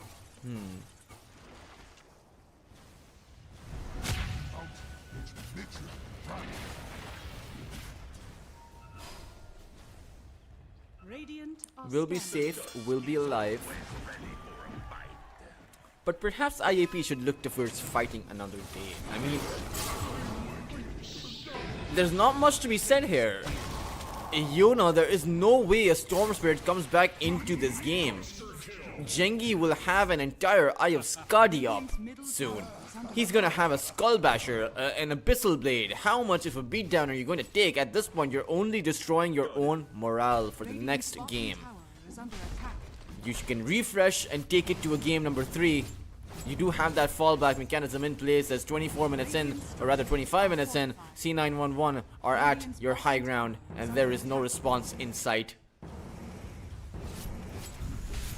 Serpent Wards placed down here by C911, by Boombui.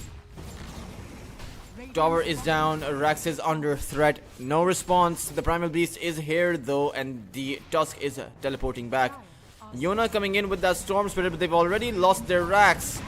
Oh, Tigger tried to go in with that skewer. Unfortunately though, IAP, despite being able to catch out that Magnus, won't be able to do anything. They're going to lose 3 heroes right off the bat. Yona zaps forward, but they've already lost their Nature's Prophet, and Yona will only be able to catch up to that Ancient Apparition. They are going to call GG here, as Gengi will be even able to take Yona down.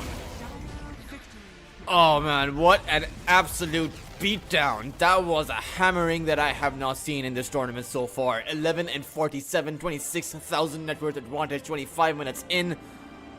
The shortest game I saw was 17 minutes, and even that wasn't as one-sided as this one. That one was just a death ball push. This one was just death for InterActive Philippines. But here's hoping that IAP can take the third game. Both of these teams, they are playing a high-stakes game. Remember, if IAP win against C911 in game number 3, if they take this, if IAP take the series, they will be in a good position to advancing into the playoffs. Meanwhile, if C911 win the series, then they are going to be eliminating IAP from the tournament. However, they're still not going to be able to qualify C911. They will be, I believe they will be tied to, or rather, I think C911 will have another game to play. So if C911... Okay, no, never mind, guys. IAP is eliminated no matter what they do. C911, however, if they beat IAP right now, as well as beat Future Excel Esports tomorrow, then C911 will be able to qualify and ahead of Copites, and Copites will be the ones that are going to be eliminated. Of course, that's all for the future. Let's see what actually becomes of this series. We will be heading into game number 3 right after a short break. Don't go anywhere, stay tuned, and I will be right back with you.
Welcome back, guys, to the final game between Interactive Philippines and C911. As IAP, last game around, I'm not really too sure what went wrong. I mean, their laning phase was an absolute disaster, giving away so many kills to the anti-mage, who is usually a very easy hero to shut down in the laning phase. Of course, it is a new game, so anything can happen. IAP go for the Dawnbreaker, the Tusk, as well as the Bane, C911. However, they have the Pangolier as well as the Disruptor in anticipation of any Storm pick to come out against them. But let's see, the Disruptor glimpse can be dodged by that snowball, so IAP, perhaps they can use that to their advantage. It will be Cassie on the position 4, of course. Let's see what he can do with the Tusk. We have seen some phenomenal players with the Tusk in this tournament. Yangon Galacticos, Skillay in particular on the Tusk, is one of my favorite Tusk players. If you guys haven't seen him, you'll be able to check him out as we head into the playoffs in a few days from now. Meanwhile, C911, they pick up the Terrorblade. They have that late game insurance. They are going to be playing a 4-protect-1 draft here. Let's see, because they need to add in some frontline. They need to add in some sustain, someone who can tank the damage coming out from Interactive Philippines. Perhaps even a tanky support hero. Wonder who that one will be. IAP though, meanwhile, I wonder how they're going to be countering out this Terrorblade. They don't have the Nature's Prophet to pick up, don't have the Templar Assassin. The Doom and the Swen are also taken out from their side, so not a whole lot of options as far as the carries go. Not as to contest against the Terrorblade, actually. They can go for something like the Phantom Lancer, but again, you have the Static Storm coming in from the Disruptor. C911, however, they go for the Marcy. So they do have that natural frontliner. Isn't exactly too tanky, but can make it work. IAP though. 10 seconds remaining. Let's see. 5 seconds remaining.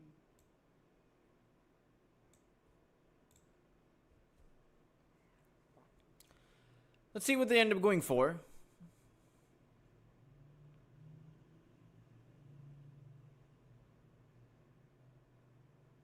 Radiant team back. It is going to be the Shadow Fiend, and I do not like this. I don't like this. I mean, we saw C911 tried out the Shadow Fiend in game number 1, and we all saw how badly it went. Despite of the fact that Shadow Fiend had a good early game. I mean, in this game in particular, how are you supposed to contest against the Marcy, against the Disruptor? What are you going to do when you get glimpsed back? Hit by that Static Storm, you can't even bring out your Requiem, not to mention you are going to constantly be pushed and shoved around by this Pangolier. Very interesting pick coming out from Interactive Philippines. I wonder though whether or not they should just plant the Shadow Fiend towards the carry position. I really think that this mid lane Shadow Fiend is not going to work out for them. So I do expect this to be a carry Shadow Fiend. Otherwise, C911, I have a feeling that they're going to be setting the pace for what is going to be an easy game for them. Haven't seen too many Southeast Asian teams be successful with the Shadow Fiend. I mean, how many times have we seen Future Esports or Excel Esports play with the Shadow Fiend? Each and every single time, they love to pick it in the first phase, and every single time they end up losing out. Do find some success with it, but I wonder, I'm actually going to take a look at this. I will open up the Dota buff, and I want to see what is the win rate for the Shadow Fiend in this tournament. Let's take a look. Shadow Fiend, trying to find out the Shadow Fiend. I have given up on trying to find the Shadow Fiend this way. I will go for the search button. The Shadow Fiend has been picked up in 21 matches in the Cringe Station Lunar Stake Trophy and has a 28.5% win rate. A 28% win rate, guys. That means out of 10 games, you win 2 of them. That means in a best of 3, you've already played 3 games, and the statistics don't exactly favor IAP right now.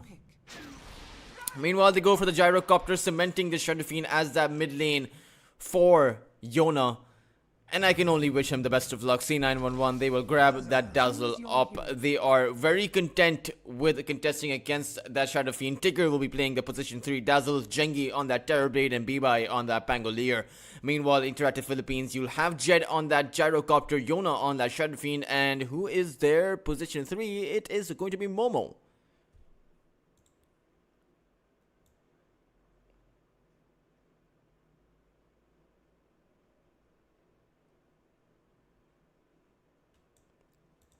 I certainly do prefer C911's draft, even though they came up with a squishy Dazzle pick on their position 3. So their draft doesn't exactly have a lot of frontline. Actually, has no frontline whatsoever. Pangolier isn't a frontliner. He is more of a disruptive hero. I can't say disruptor because there's an actual disruptor in the pool here.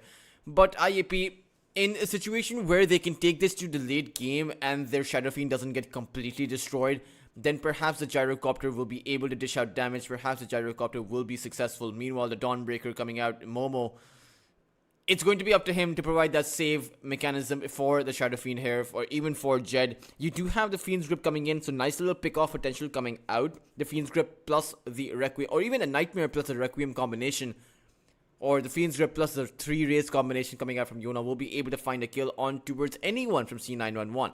And in those team fights, if Jollibee can find a Nightmare on this Dazzle, disable him in the team fight, and take away the ability of the Grave to be that saving grace for C911, then perhaps IAP can take those team fights. But it's so many kill conditions, right, that they have to achieve to perfection to be able to win.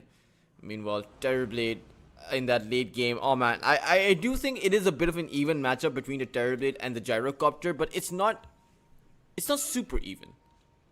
Prepare for battle.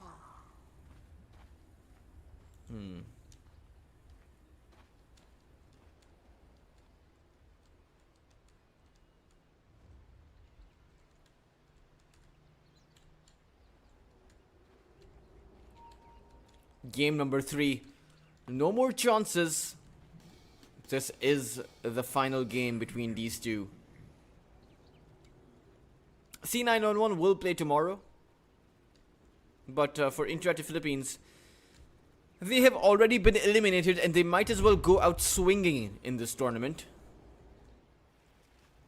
They still have something yet to prove.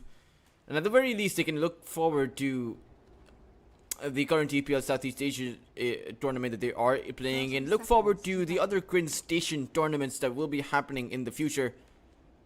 Hopefully, I will get to entertain you guys as well in those tournaments.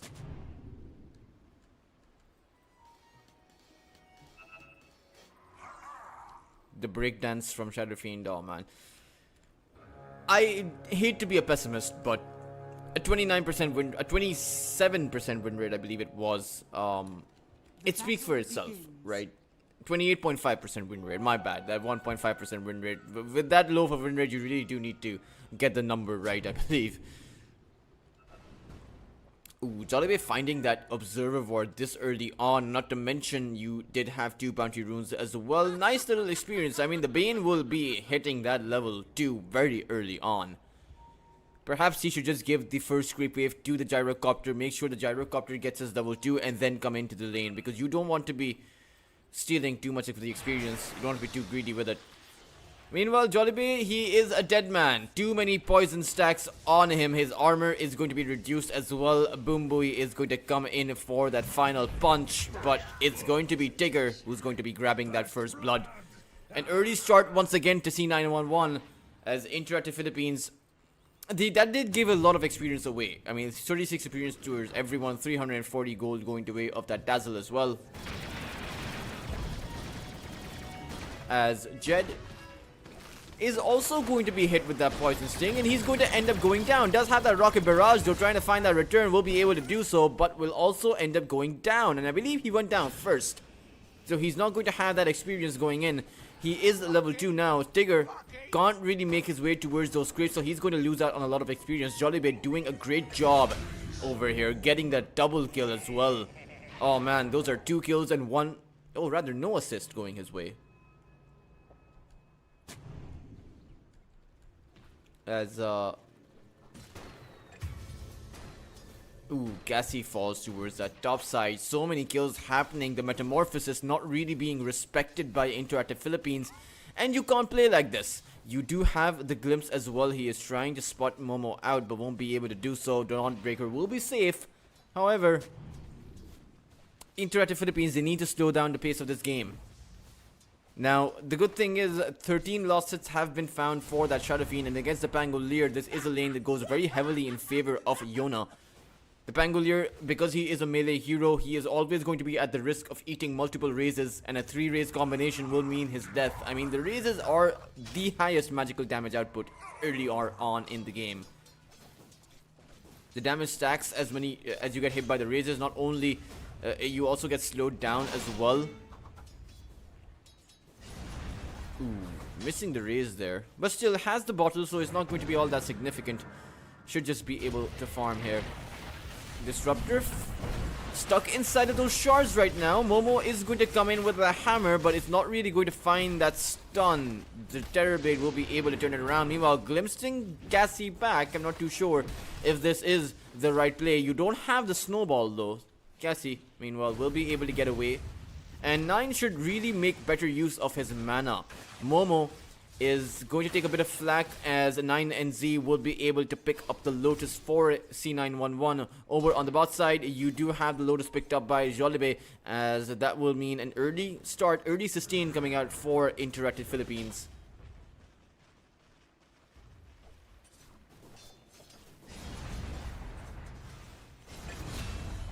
Oh, Jed found the kill on the Marcy over on that bot lane.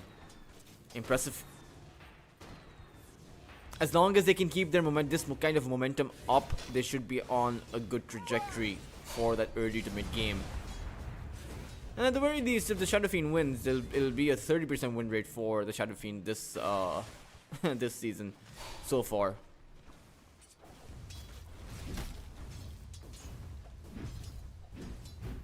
Ooh, Dawnbreaker.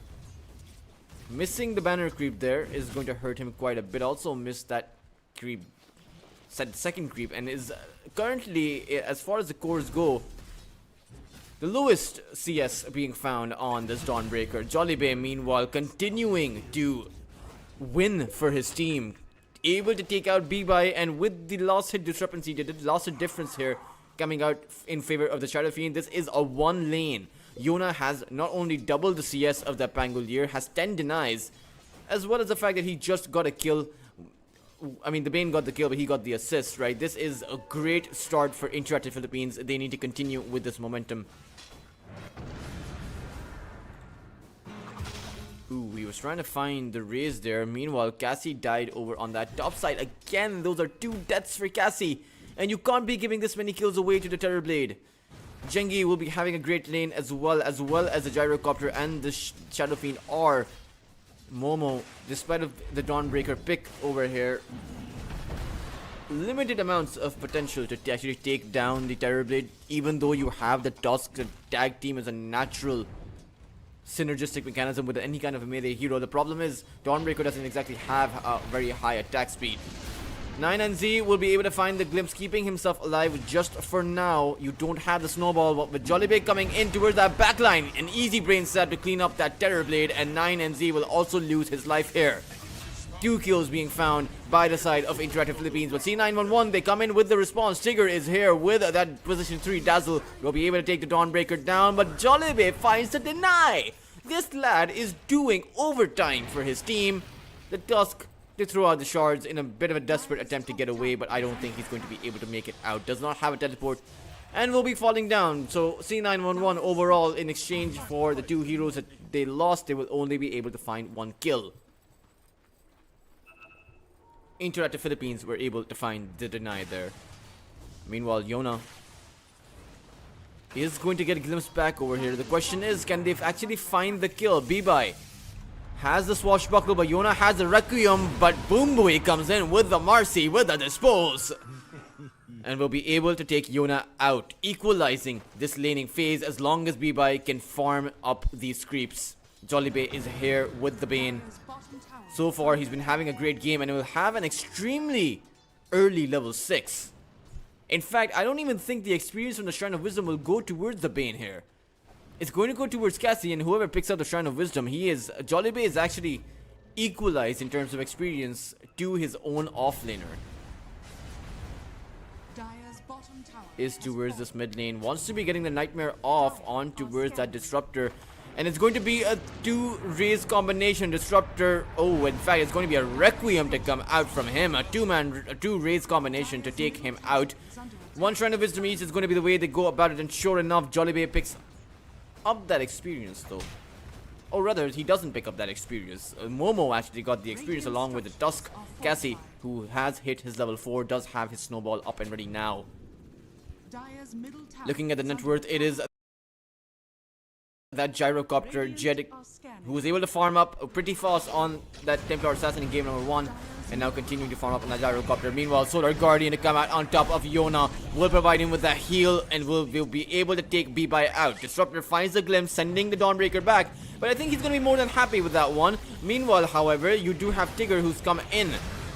The Disruptor is zoning out that Shadow Fiend, but it's not going to be enough. C911, they are going to lose 3 heroes here. Yona with the double kill, with the killing spree, and the Disruptor is in trouble. Will just be able to get back. But InterActive Philippines, so far so good. A 3,000 net worth advantage going their way this early on means that C911 are in trouble here.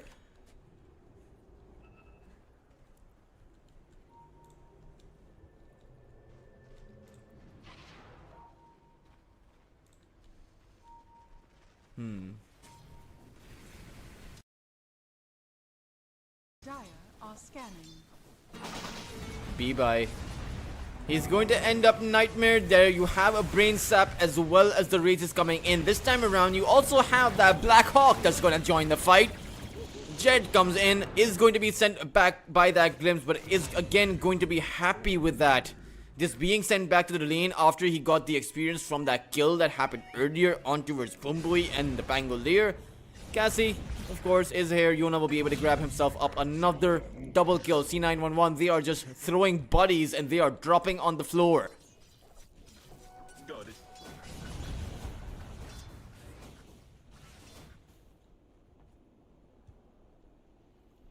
A 5,000 net worth advantage now stacking up. And this is getting out of hand. Jengi able to find the return, able to find the kill on towards Momo. Certainly very well done by him. Jollibee, meanwhile, coming in, has that Brain Sap. One more hit will be enough. Cassie finds it. Jengi to go down. Oh man, this is a disaster in the making here. 322 gold, 592 experience going the way of IAP. As Jed falls towards that bot side, so a nice return being found by them, but not before the tower did end up falling. And meanwhile, you have the Fiend's Grip that's almost online. You can't use it while you are debuffed by that Thunderstrike, as they do. It does mini stun you. But now that the Thunderstrike has ran out, are you going to go for that Fiend's Grip? It came out, but instantly getting cancelled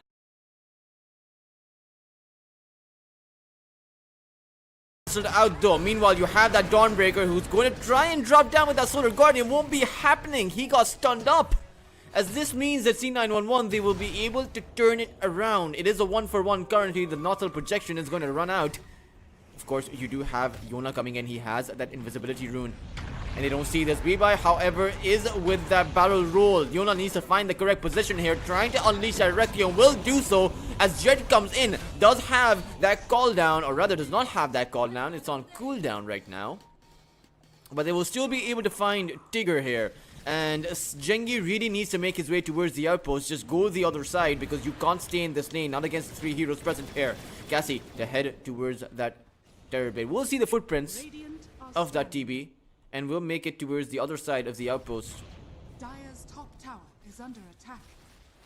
As the Bane's going to come in as well. Can these 2 heroes find the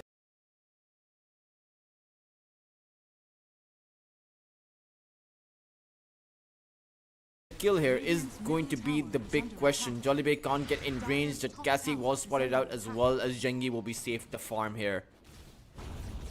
Meanwhile, you do have the rest of C911 bringing their own heroes into this.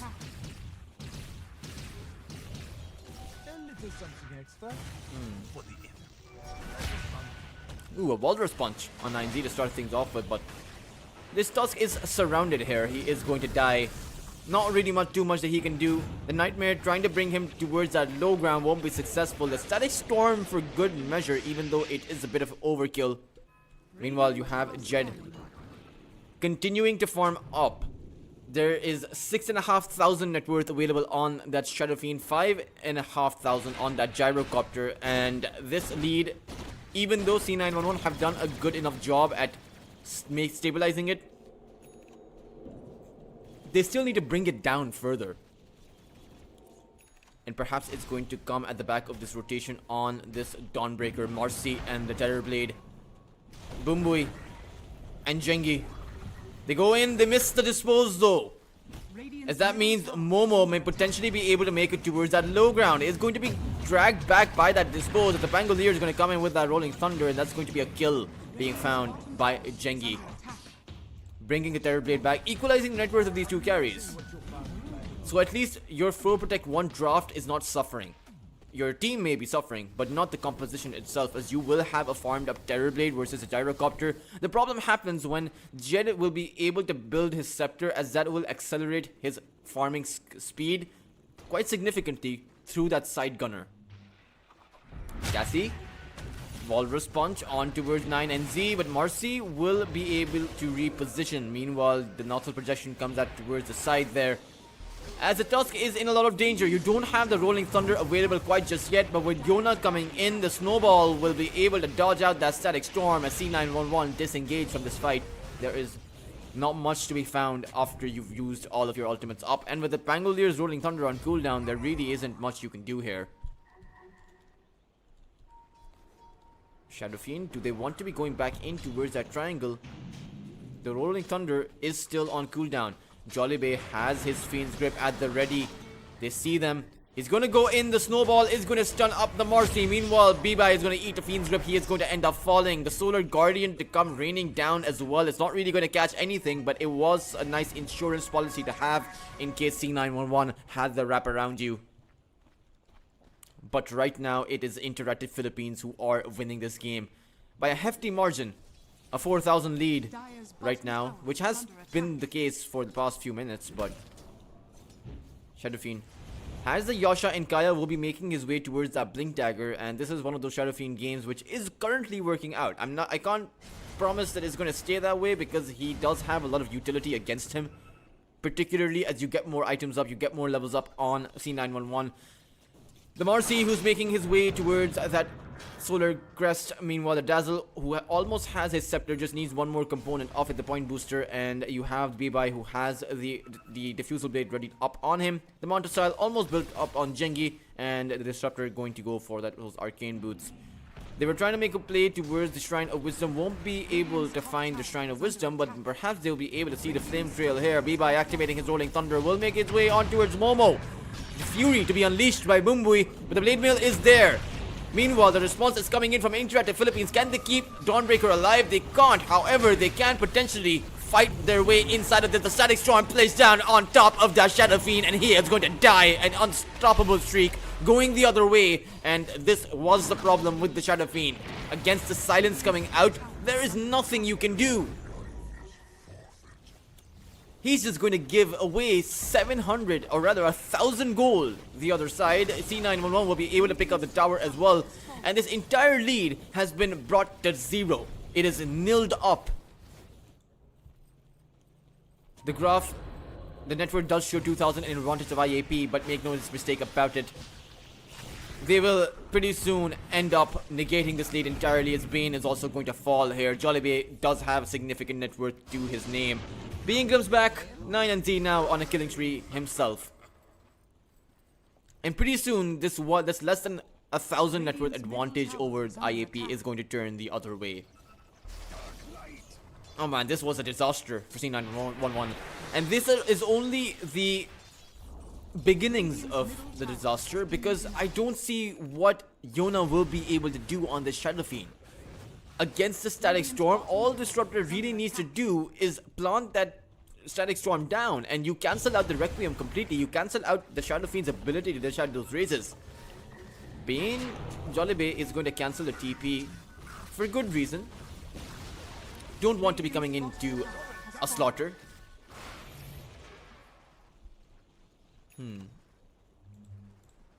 Gengi to move forward.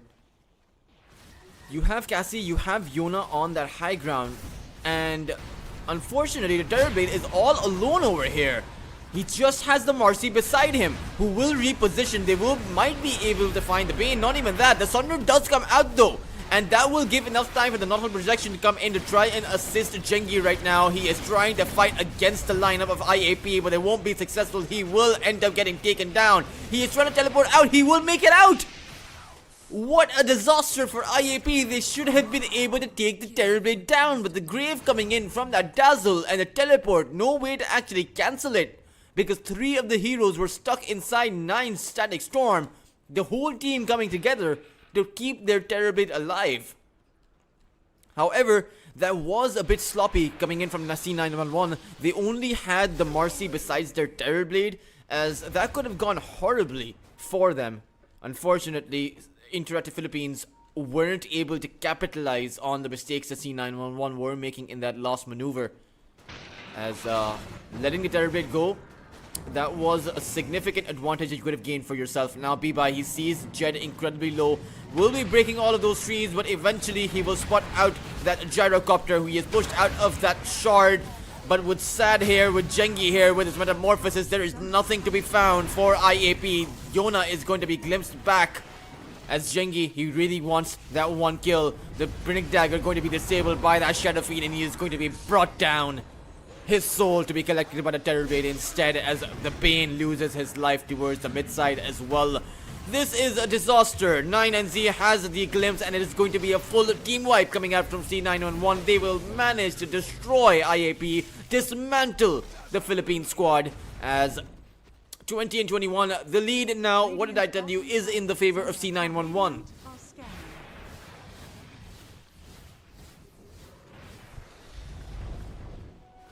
From the tempest of Radiant's battle. bottom tower is under attack. Cassie was able to find the return on towards Bibai, but it's a rough one. It's very tough here.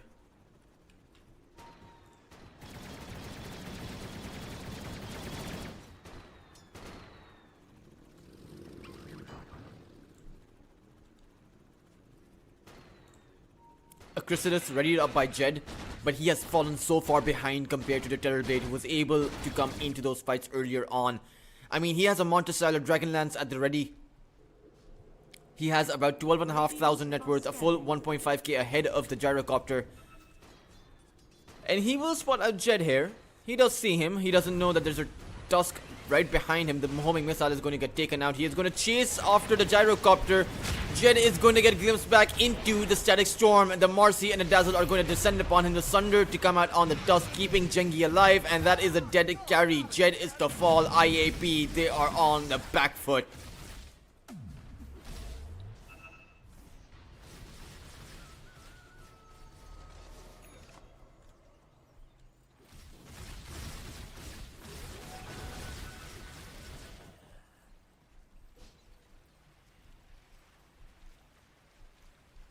Roshan is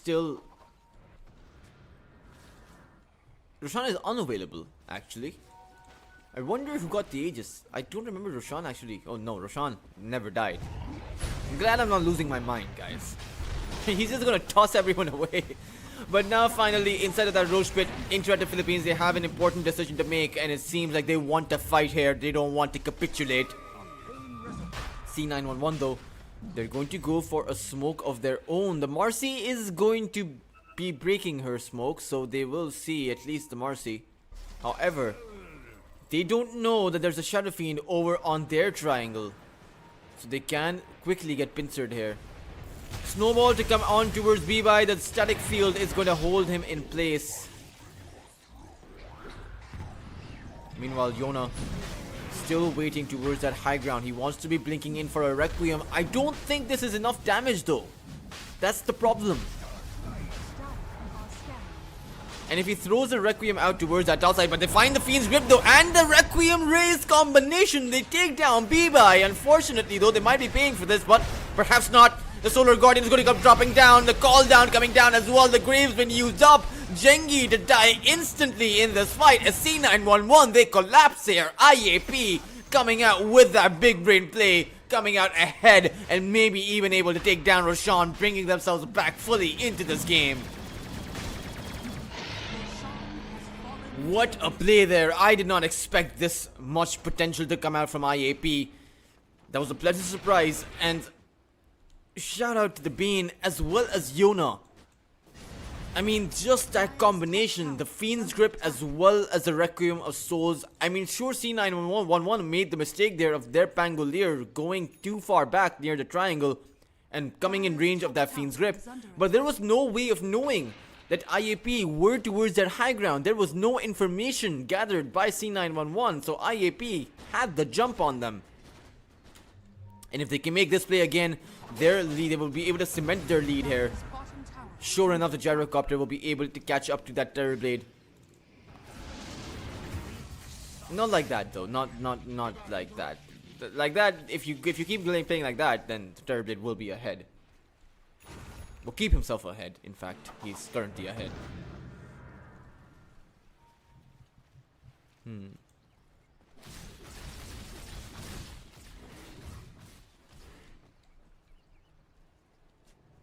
Radiant's middle tower is under attack. Dire's top tower is under attack.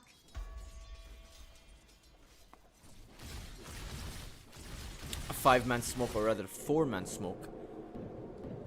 Coming out from IAP, they want to be making a move towards that top side, or is it towards that bot side, as they are again going for the wraparound. They don't have Jollibee though. He is coming in from the tier 2 tower, but they've been able to find Jengi once again.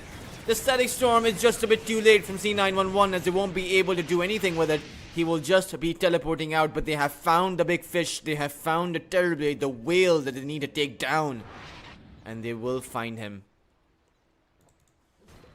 And with an Aegis firmly in the hands of Jed, perhaps IAP should look towards pushing some objectives right now. They haven't been able to translate these skills so far, but with Jengi down, this is their time to go. Cassie towards this mid lane. Yona is here as well with an amplified damage rune. Jed, once you have that Daedalus, will be a monstrosity.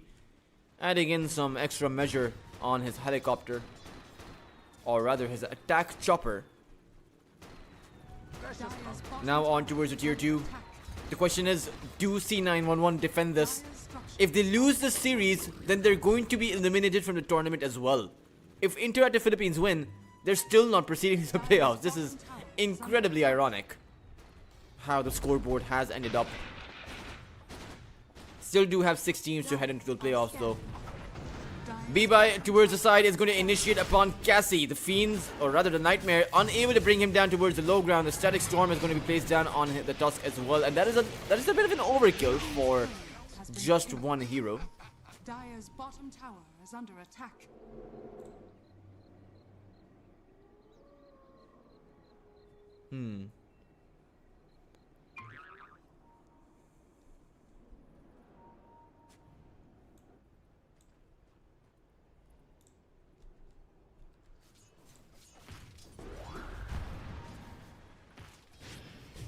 Ooh, another Requiem on top of that. Marcian 2 raises to take him down. Boom, boy, falls. It is just a support. However, these skills, I mean, your Static Storm is down on the other side, right? So you may as well use the Fiend's Grip. So by the time, or rather, you may as well use the Requiem. So by the time the other side has the Static Storm, you'll have your Requiem.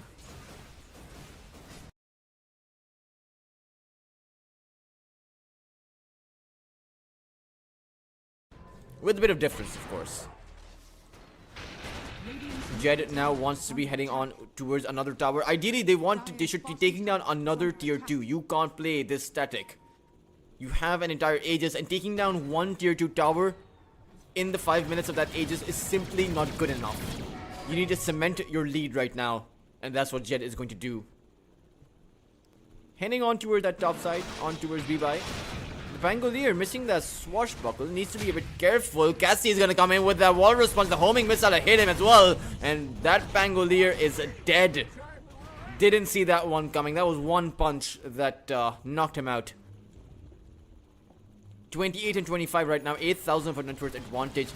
The Aegis is going to tick out in about 15 seconds. So Jed really needs to decide if he wants to be taking this tower down. And with the creep wave coming in, the backdoor protection will kick out, and that means that Jed should be able to take this tower. Dire's top tower is under attack. Aegis gone now, so C911 can choose to make a play there if they want to. Dire's top tower has fallen. Radiant's bottom tower is under attack. Dire's middle tower is under attack.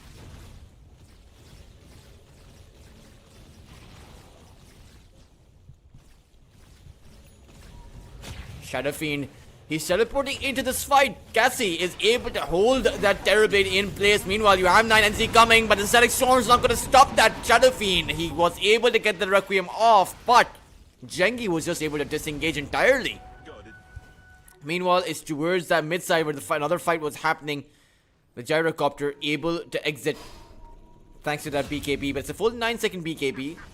Meanwhile, towards that bot lane, there's still an ongoing fight as Jengi wants to be going back in alongside of its Pangolier. You don't have that Rolling Thunder, but IAP do have that Solar Guardian. It's not going to be enough to keep the Shadow Fiend alive. Momo comes in though, and without the support of his Shadow Fiend, without the Gyrocopter present, there is nothing to be found here. IAP, they lose out big. Lost both of their cores here.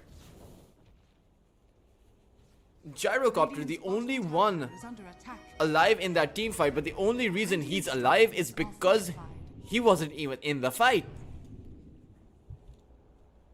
Radiant's bottom tower is under attack. Currently, this game can go towards either side right now. The buybacks are not available for the Shadow Fiend or the Dawnbreaker. The problem is, they don't realize this. Ooh, Jolly Bay, that is a position where you don't want to be, and neither does Cassie really. What are these two supports doing here?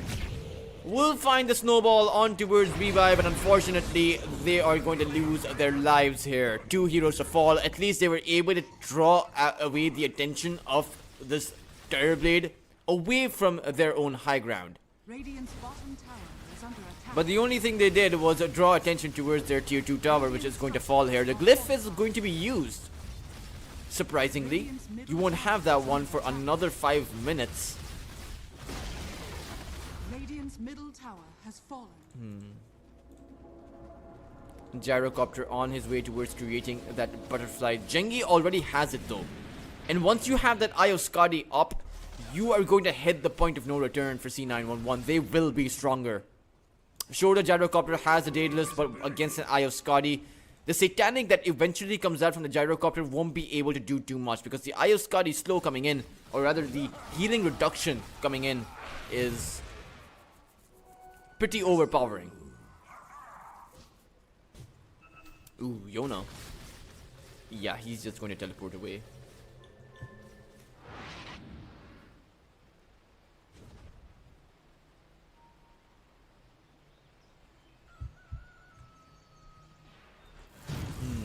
Dusk is going to end up dying.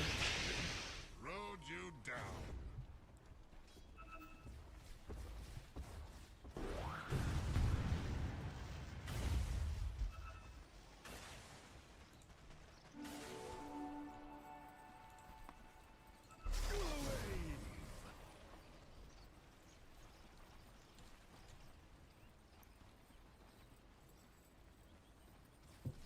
Dire are scanning. C911 Radiant to head towards that bot lane. They will see the Gyrocopter initiating upon that Black Hawk. The Nightmare to come out to provide him some amount of buffer. He's able to activate his BKB, but it's just going to mean that he runs away here. Jollibee will be the only casualty of this fight. But C911, they're going to exit. The Terrorblade is just going to teleport away, but it's towards that Roshan. There is a full metamorphosis duration, or at least half of it, which will be enough for Jengi to be able to take down this Aegis and grab himself that banner.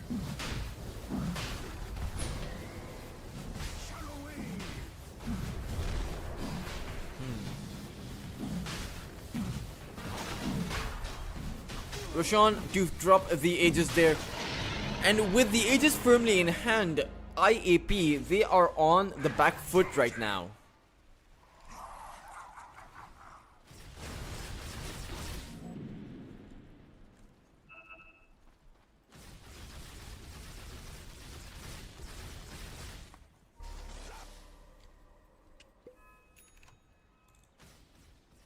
Aghanim Scepter readied up by that Shadow Fiend. I think the Refresher is going to be next. The two Requiems will have enough damage to actually take out C911, but that's only if you can plant those two Requiems. It's very difficult to actually do. It's good in theory, difficult in practicality. I wonder if C911 will be heading towards that high ground though. It is a risky maneuver. IAP are incredibly strong on that high ground, but of course the Pangolier is good at those sieges. Not good at pushing it towers, but good at breaking, or rather creating a crack through which you can take that siege. Radiant's bottom tower Jengi, is under attack. the Terrorblade is making his way towards his Daedalus rather than the Eye of Skadi, which I thought he was going to get. I think the slow would have come in handy. Meanwhile, Jed does have his own butterfly up and ready. Yona falling back for now. Ideally, you don't buy out for any of these heroes, right? Because you want to be keeping your buyback at least until the Aegis is up for the next 3 minutes. Because against the Aegis, you want to make sure that you can bring in equal numbers. You make sure that you can bring in extra lives.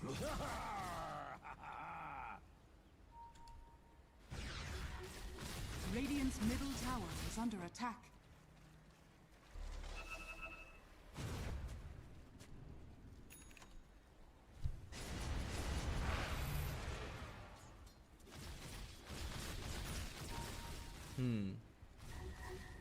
Radiant's middle tower is under On attack. towards the high ground now. And it's the Illusion Siege. Courtesy of Jengi. Just send out illusions constantly. Meanwhile, Cassie finds the wall response here as Jengi is going to realize that sieging the high ground with his main hero isn't the right idea. Just needs to send out those illusions, but meanwhile it's towards that back line. Yona finds the Requiem of Souls. The Dawnbreaker comes in as well. C911 have been caught off guard. They are going to perhaps lose their Terrorblade. There's the Solar Guardian that comes raining down. There is no more Sunder up. You have the Aegis. However, Yona has another Requiem, planting it on that Terrorblade as he loses his life. C911, they collapse. You precious weak.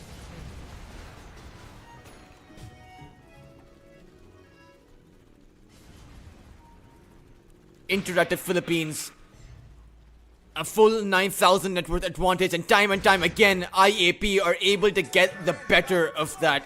Outplayed indeed. We saw it towards that triangle in the first Roche fight, or rather the second Roche fight, where the Shadow Fiend was able to, Shadow Fiend and Bane, both of them were able to outplay C911, just get the better advantage, find that high ground advantage, find that pincer attack. And this time around, IAP once again able to find the pincer attack. C911, they are now on the back foot. Dire structures are fortified. Let's see what they can manage here.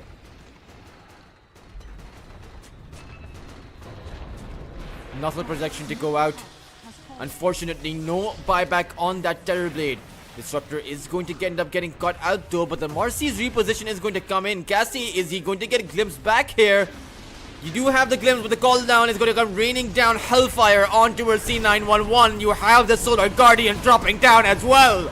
Jed on a dominating streak. And C911, they are running out of options right now. B-Bye goes for one last ditch effort, finds himself a double kill here as the Terrorblade comes back into the game. Dire's bottom tower is under attack.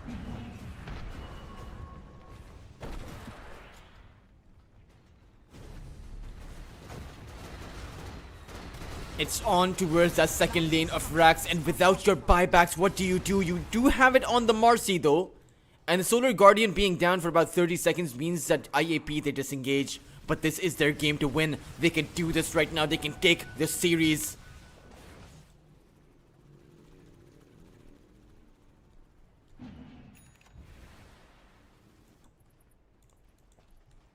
Bibai has a full Octarine score, but he's bought out right now. He will not have that extra life if he dies. No one has buyback apart from the Shadow Fiend. So it's anyone's game for the taking, really. It really just depends on who is going to be able to wipe out who. It really depends on whether or not... If IAP have the upper hand in terms of the initiation, if they have the surprise jump in, then they're going to be winning the team fight. However, if it's C911 who find the Shadow Fiend first, then it's going to be C911 who come out ahead. The one clutch player, though, will be Momo, who can come in with that Solar Guardian. The heal from that Scepter is pretty deceptive. So it's going to be a question of whether or not C911 will be able to take out a hero quickly enough if they can grab a hero. They have 2 steps in their kill condition here. And now their kill conditions are actually aligned with their win conditions now as well, so... Tormentor Shard going to go towards the way of Shadow Fiend, perhaps. No, it's going to go towards Jed. The homing missile is going to be upgraded. Not too significant, the Rocket Barrage at this point, but I suppose the net worth also being infused in IAP's favor. 17,000 of a net worth advantage as C911. They want to catch someone here, but there's no one to be caught.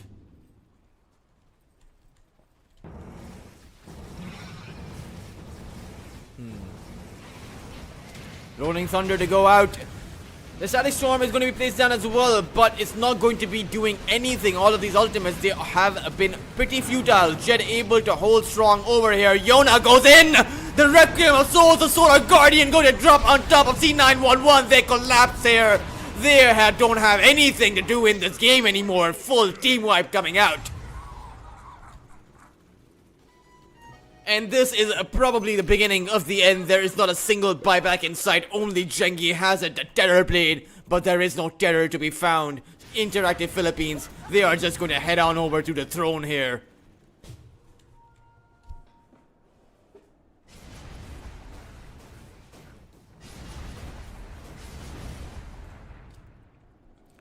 And I think it's going to be game over.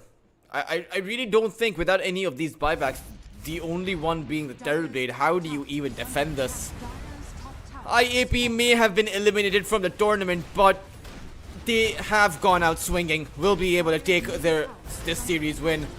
Jengi to come in, Boombui to respawn, so will the Disruptor, but the throne is fully exposed. What do you do over here?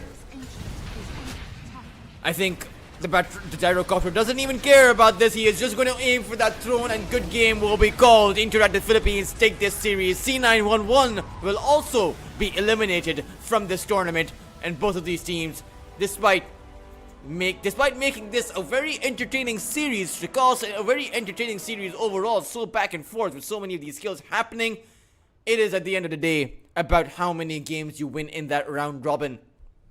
And just to bring you guys up to speed, I will be telling you about who all is going to be proceeding further into the playoffs, even though we have one more day, but that day isn't really going to matter in terms of the playoffs. You have Yangon Galacticos on that number 1 position with 6 wins and 1 loss heading into the upper bracket of the playoffs. Protocol 20 is going to be joining them. They were the ones who beat Yangon Galacticos, the only team that actually beat them out.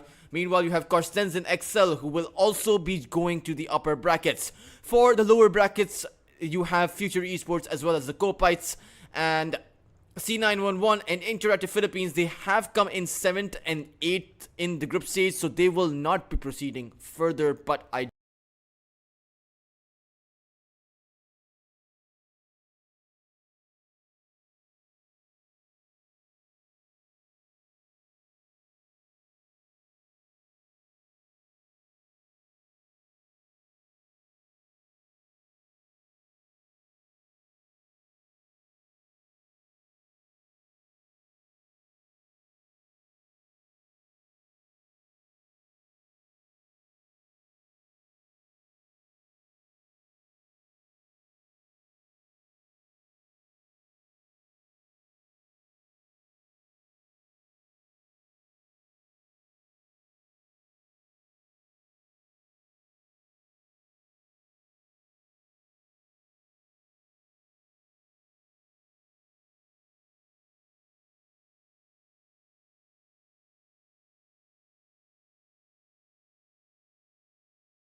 Good day, sunshine. Hello, hello. Yo, everyone. Ladies and gentlemen, boys and girls, welcome back to the stream. Welcome back to EPL SEA Season 7. And right now, we are watching Yangon Galacticos versus InterActive Philippines in this group stage best of 3 series. And it's finally started, guys. It has been delayed for quite long. I know how you feel. But right now, without further delay, let's get into the draft. Okay, it's a beautiful day here with a beautiful game of Dota. And first pick, Natural Prophet coming from IAP. Surprised that YG managed to let this hero through, and they're gonna respond with the Marcy and a very early Storm Spirit pick.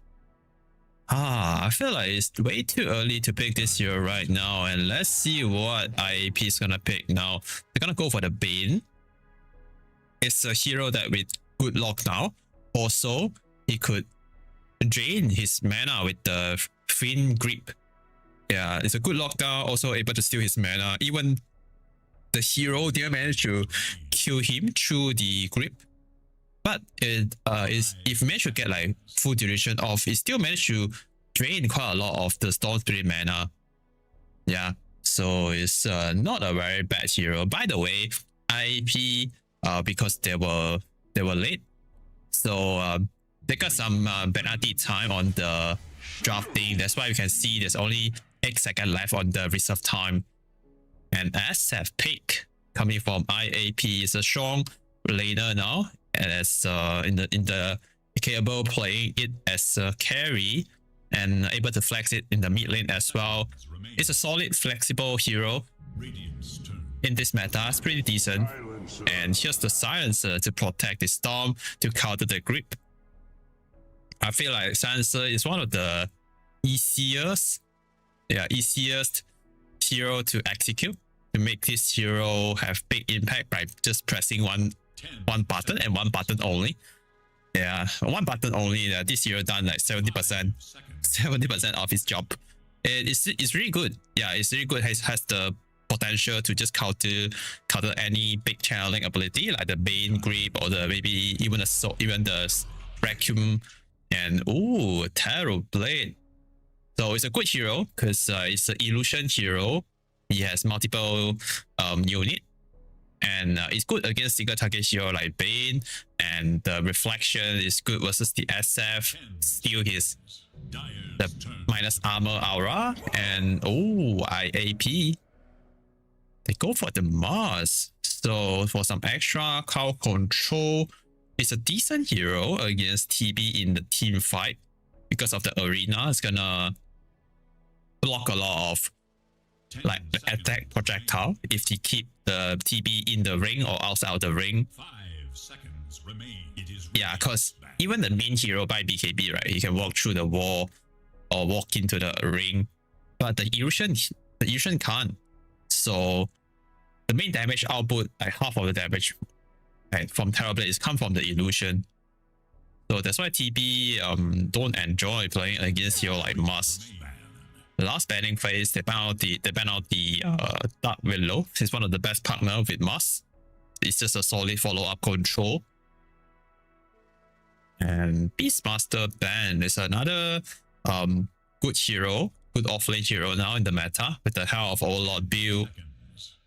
And the mid-game tempo is so strong with the Overlord and with some aura item.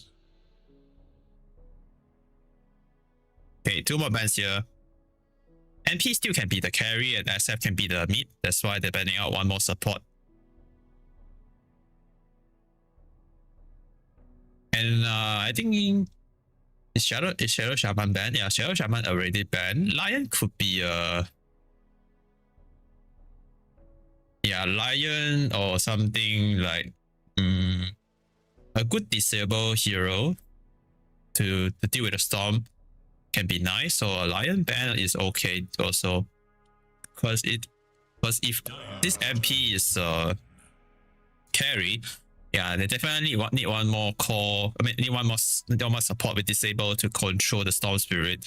So the ban of the Tiny is a solid position 4 with decent disable. It's not so good in the meta, but once this hero get to the mid game with his dagger and high levels on the avalanche and toss, this hero still have a lot of impact. Alright, Centaur ban. I'm surprised they actually go for that ban because Must is pretty good against hero like Centaur because of the ring. Even he stampede run fast, but if he couldn't run out of the ring, and Must actually counter the stampede with the arena. The stalwart will hold, the weak will falter.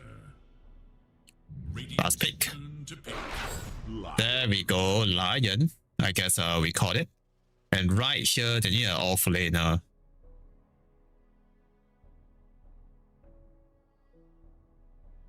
Cow control off laner will be the best here for YG. 10 seconds remain. Yeah. Or a hero that could lane against NP and Bane.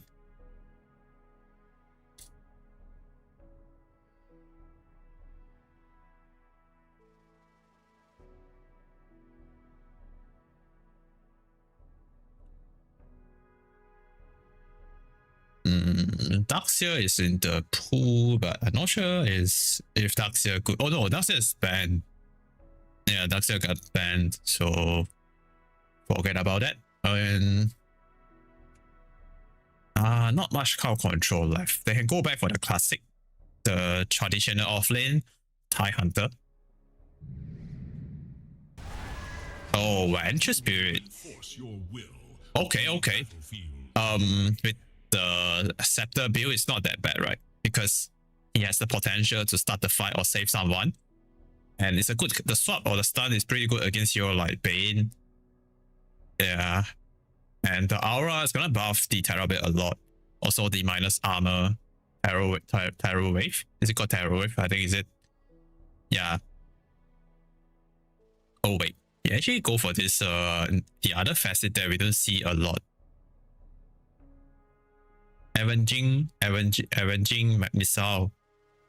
Usually it's the other one, right? The one that lower down his base attack time. 10 seconds.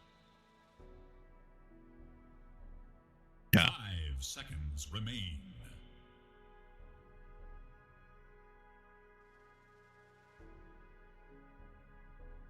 Let me do a quick intro on the players. So we have Skilllight on the Marcy, Young PH on the Storm Spirit, Loon on the Silencer, Krish on the Terrorblade, Zorin on the Venture Spirit, Jet Baby on the NP, Jollibee on the Bane, Yona on the SF, Kimizu on the Moss, and last but not least, we have KC on the Lion.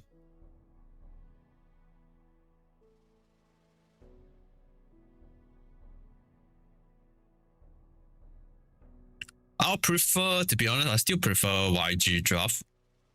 Yeah, because in the mid game, this is the facet I'm talking about, Soul Strike. Yeah. So once Venture Spirit hits his Arcanum Scepter timing is really strong, I feel, for YG. Also, they have the Global Silent and to enable the Storm to zip in and out in the fight. If he could kill the Bane or the Lion first to start the fight would be best. And look at that. Grandmaster tier Terrorblade on Krish. Yeah. Also, IAP, I think they just played a series just now against 911 in another tournament. So I'm not sure if they still have the energy. Or maybe they have the momentum, I don't know. Let's see. So here's the starting item for all 10 heroes. And both sides start with a 5-man smoke. And you can see here, YG, they want to go from this angle. They already draw the line on the minimap. Man, as usual, always start with a pause. Looking for me? Sorry. Calm yourselves. Calm yourselves.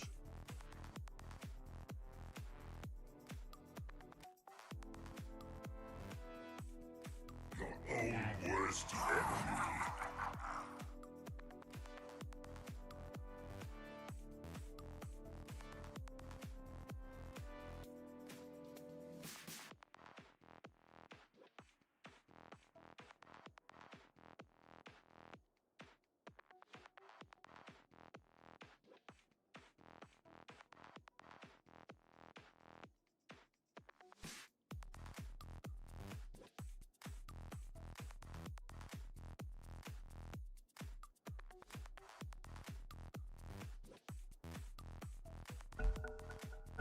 All right, they're back.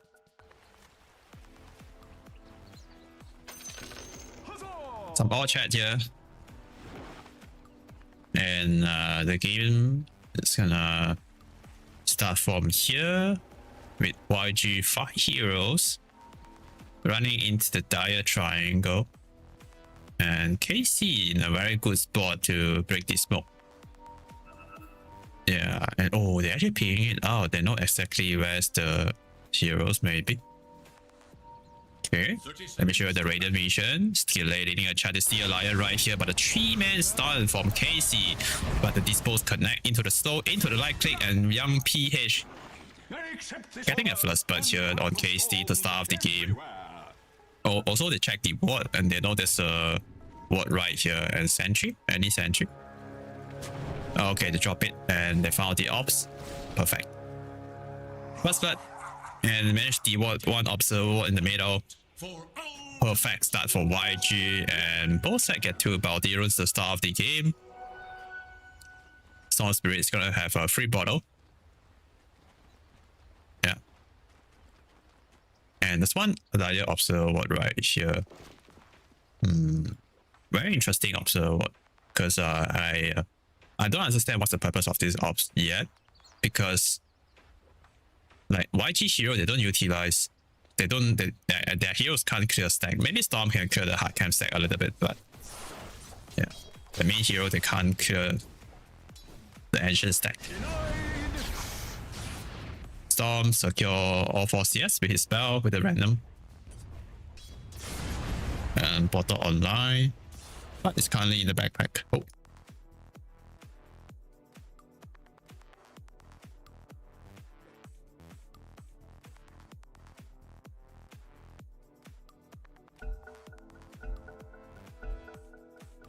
KC, oh, very low on HP. I guess they commit all the spell and put a grenade on him, but not able to kill him.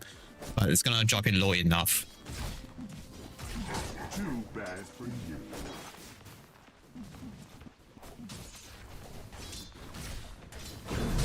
Oh, 2-man reflection. Good damage. Oh, 2-man arcane curse. KC, think about to secure the range, but get zoned out by the Lune Arcane Curse. That's a good use of the spell. It's gonna stop them, right? It's gonna stop them from using the spell to secure the range. You can still use the spell, but it's gonna take the penalty damage from the Arcane Curse. That's a good start to stop the last hit from Krish. Yeah, did some good damage, also stop him from getting the last hit. And for top lane, Marcy dropping low.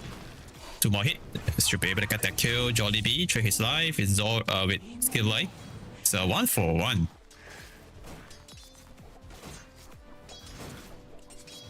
An interesting item choice from Zori is he's queuing up the Urn of Shadow. Usually people just buy a stat item or Venture Spirit at this point.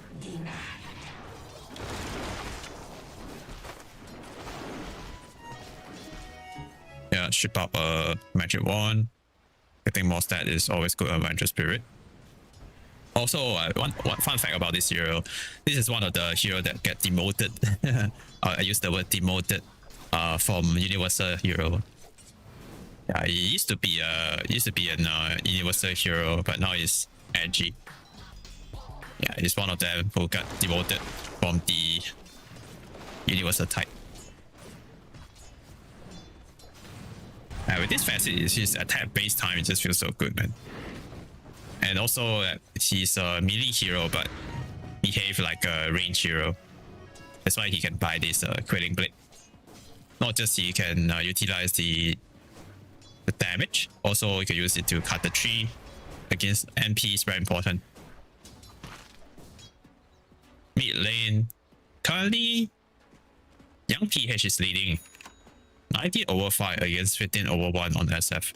Yona, I thought this matchup's gonna be harder for Storm, but somehow Young PH is doing really fine. Oh, here's come the rotation. Jet Baby teleport in with the Sprout and a skill ATP down here with the pick me up facet. He actually saved his Storm and secured a kill here on Jet Baby. Yona in trouble too under the tier 1 tower, taking way too much damage. That is an amazing counter rotation, counter TP coming from Skillet. Oh wow, Marcy, what a hero. Yeah, that is a really good counter unit, counter rotation. 4 minutes now, there's a 2k gold lead. Only at 4 minutes, guys. 4 minutes 2k gold lead is a lot in Dota. Also, because of that, JBaby TP to the mid lane. He missed some CS on the top because of that. He's currently sitting on top 5 on the CS ranking. 17/2 against VS. 23/5.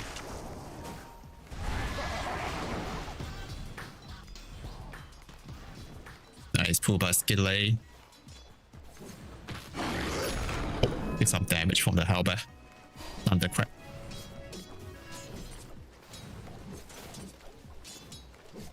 Middle. They're gonna try to go on Storm again. Nope. He's thinking about it.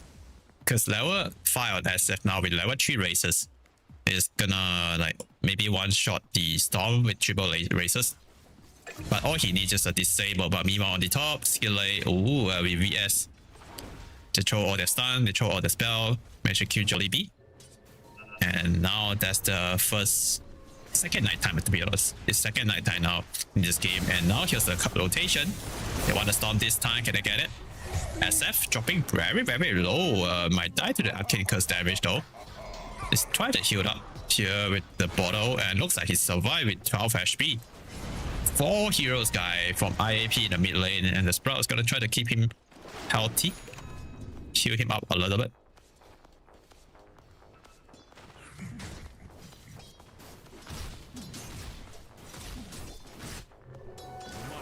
Yeah, this time they bring 4 heroes to make sure they got the Storm kill and now he hit 6 finally.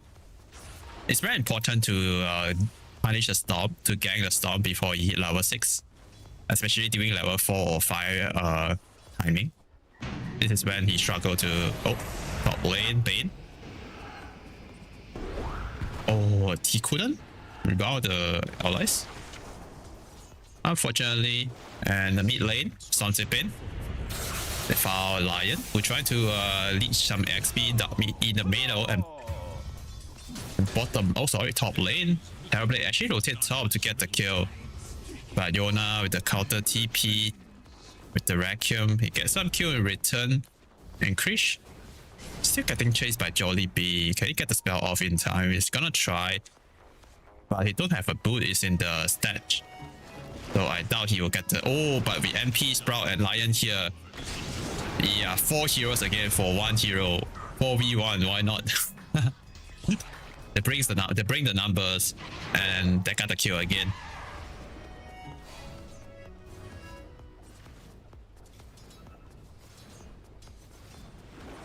Radiant's bottom tower is under And right here, oh, Jollibee. Trying to go for the steal, can he get it? Oh, looks like he's gonna get it. Oh no, he was so close. Oh, it was just like, just a bit more. He almost got it. I think if you try to body block the hero, maybe he will get it. But he actually run to the left instead of waiting at the edge of the shrine. If he wait at the edge of the shrine with some body block, maybe he will stop 1 hero to enter the shrine radius. Maybe he could get it.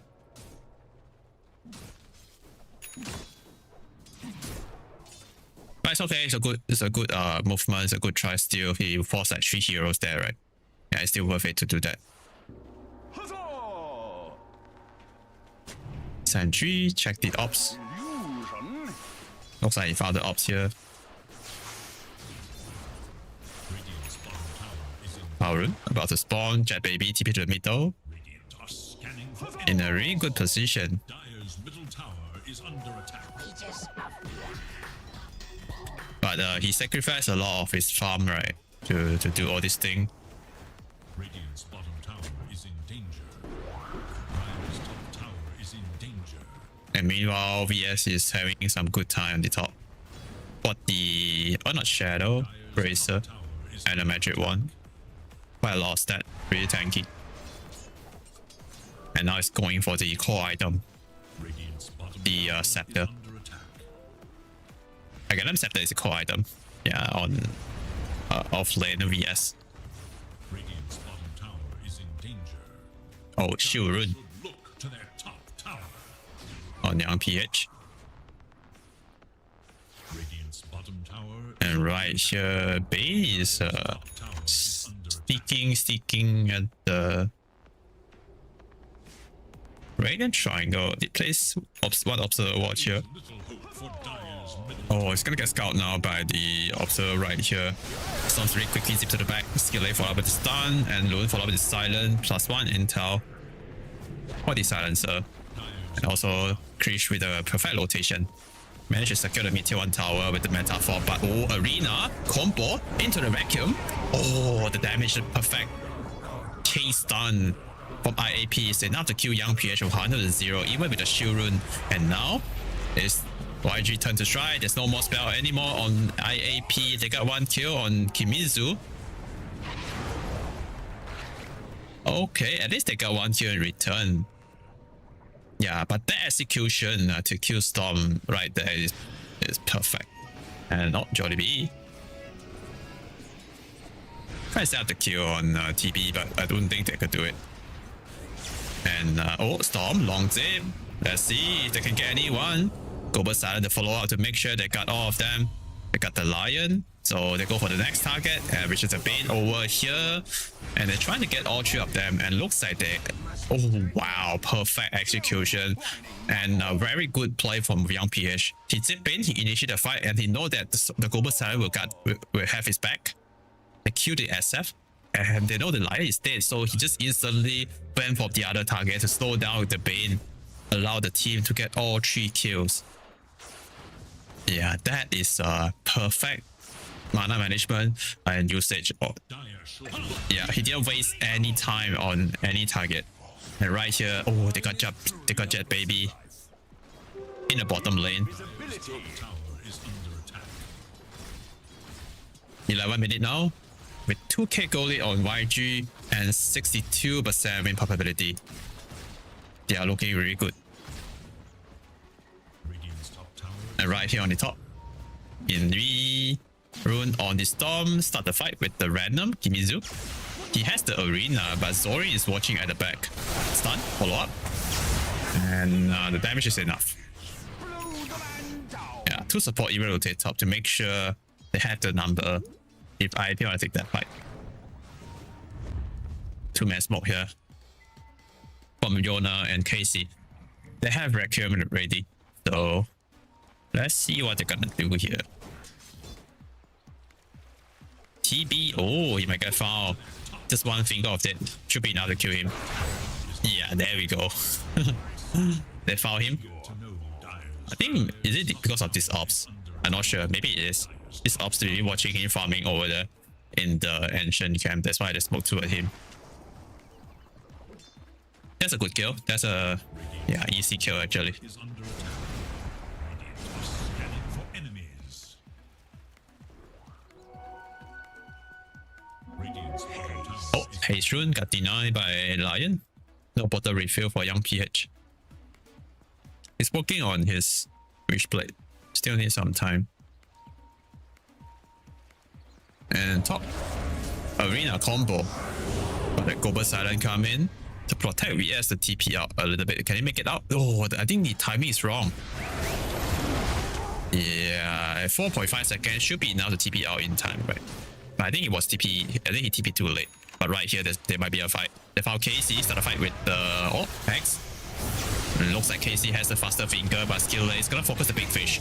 Got that big fish, the carry MP Jet Baby is dead for 30 seconds. And now Jet skill is running toward the other direction.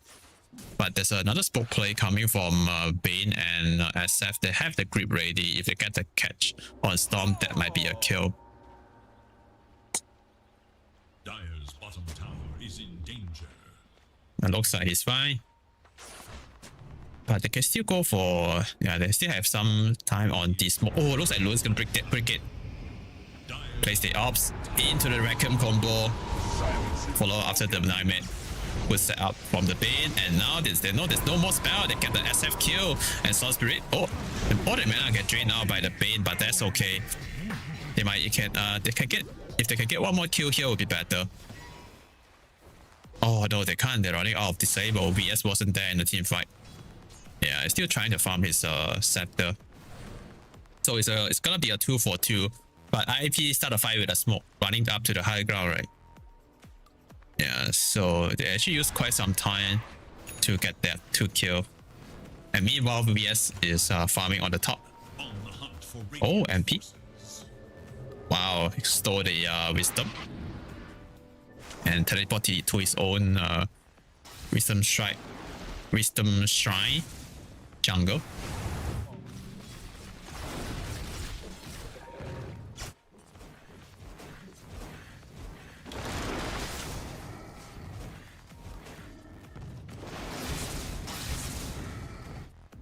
Oh, looks like they found a freebie.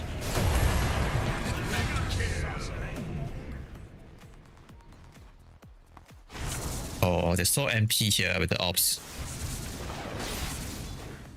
10 seconds to the next teleport. And the 3-man squad is coming to catch him. Let's see if they could get there in time. Okay, they kill Storm in the middle, but let's see if they could catch NP. Oh yes, they can. NP stick around. He's trying to farm the 15-minute camp spawn. Yeah, but he got caught. Radiant I think definitely he knows there might be what over here, right? Maybe.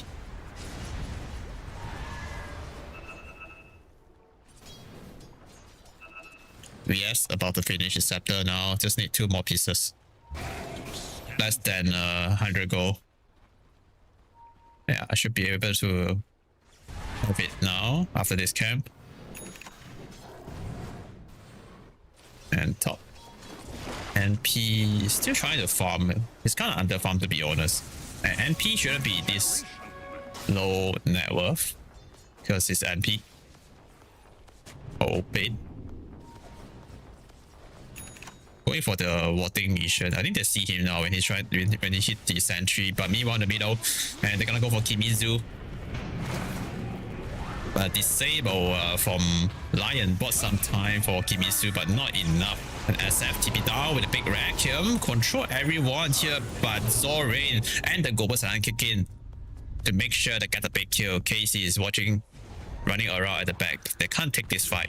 bottom tower is And right here, Jollibee. Oh, cheeky, sneaky Nightmare play, trying to trying to go up here with the Nightmare, sleepwalk past it. Yeah, but yeah, can't do it. They still have a few seconds left on the Metamorphosis, so they're trying to go for the Roshan. With the VS minus armor and the Aura, should be able to take it, I believe. They have enough damage to do so. And oh, Kimizu go for the YOLO play. He runs in by himself. Can he pick up the Aegis? No. Storm got it. Oh, if only if he could pick up the Aegis, that would be big. But I respect that play. Yeah, I respect that play coming from Must.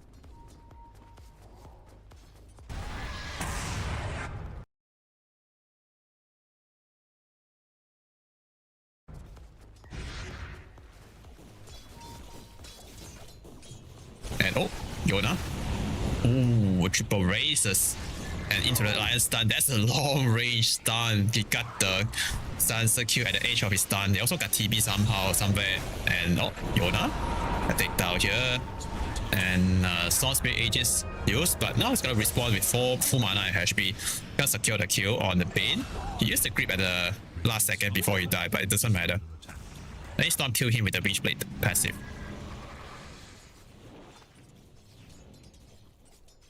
YG, they're still on the driver's seat. They're still leading with 4k gold lead.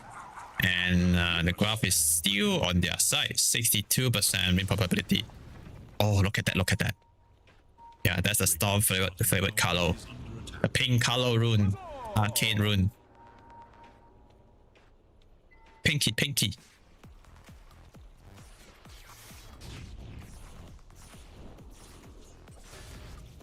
It's going for the BKB. It's a must this game against Hero like Lion. So he zip in, when he zip in, he don't have to worry about getting control, getting interrupted by the Lion, stun or hex.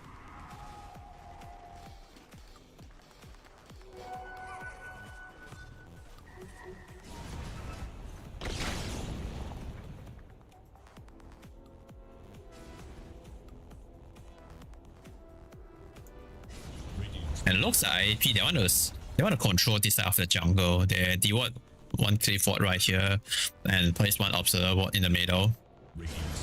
Except is farming in this side of the map. He has the Yasha, Kaya and Blink Dagger. But look at top. TB with his squad. It's gonna try to take down the top tier 2 tower. Yeah, should be able to take it down.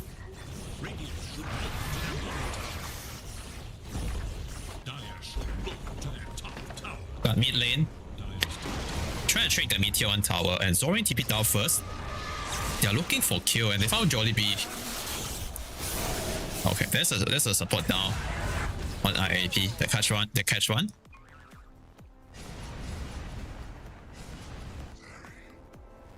And Power Rune about to respawn in 10 seconds.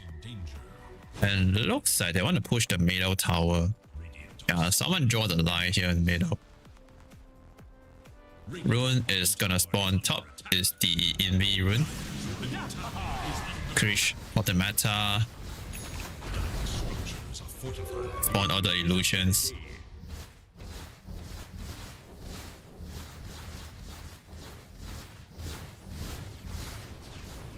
Dire's middle tower is under attack. They're forcing some reaction. There's no one coming yet from IAP to defend this tier 2. Looks like they're gonna let it go. Dire's middle tower has Kimizu is trying to farm his use scepter.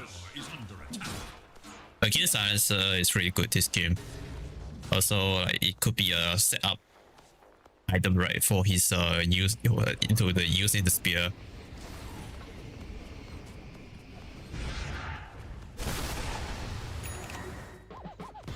Jet Baby is slowly recovering now. It's currently back to the top 2 net worth. Yeah, very impressive. This is how the hero should be. Because this hero is supposed to farm well. Yeah. Because he has this ability called Wrath of Nature. It's a really good farming ability. If you could hit like, if you cast it well, it could just give him like maybe 400 gold with one spell, or maybe more, I don't know. And after the Tormentor on YG, they're gonna head to a bottom and they found themselves a Lion. A free kill. IAP trying to make a smoke toward the top Tormentor, but they didn't get there in time. And SF about to finish his BKB.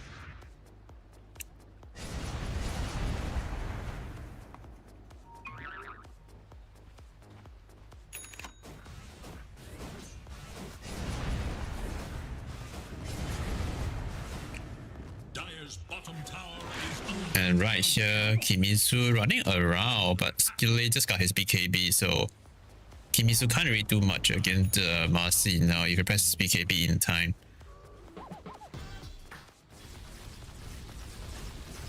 Terrorblade. Pretty farm, currently top net worth hero.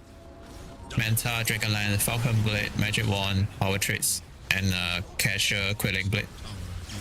Going for the Eye of Skadi next. And right here, Star Spirit trying to go on SF here. Thanks to the Global Silent. tower is under SF couldn't cast his spell. He has BKB. I think he get it after he died. And Young PH, be careful. It's kind of low on mana and HP.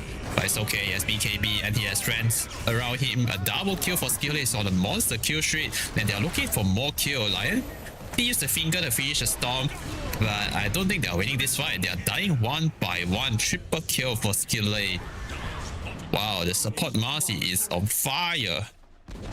They don't even need Terrorblade to join that fight. He's just chilling, pushing out the bottom wave. And now he's hitting a bottom Rex. There's no 45.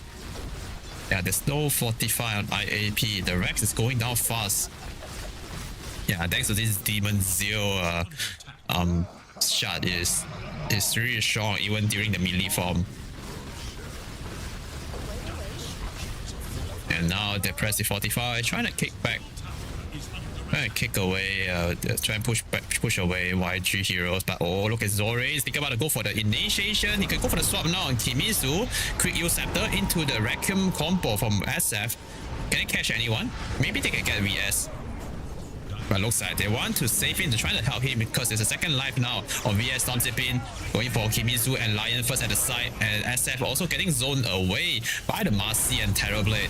The fight break into two-way, but it's gonna be a good fight for YG. Buyback coming from the support from IAP. The save from the MVS trying to keep the TP alive. And looks like it's enough. He managed to cut the Sunder out. But the HP wasn't enough allowed him to walk away from this fight and end up losing 3 hero at the end of YG and maybe 4 Loon. Go for the TP with the Glimmer Kit, but oh, they couldn't cancel the TP in time. The cast time was too long, I believe. Yeah.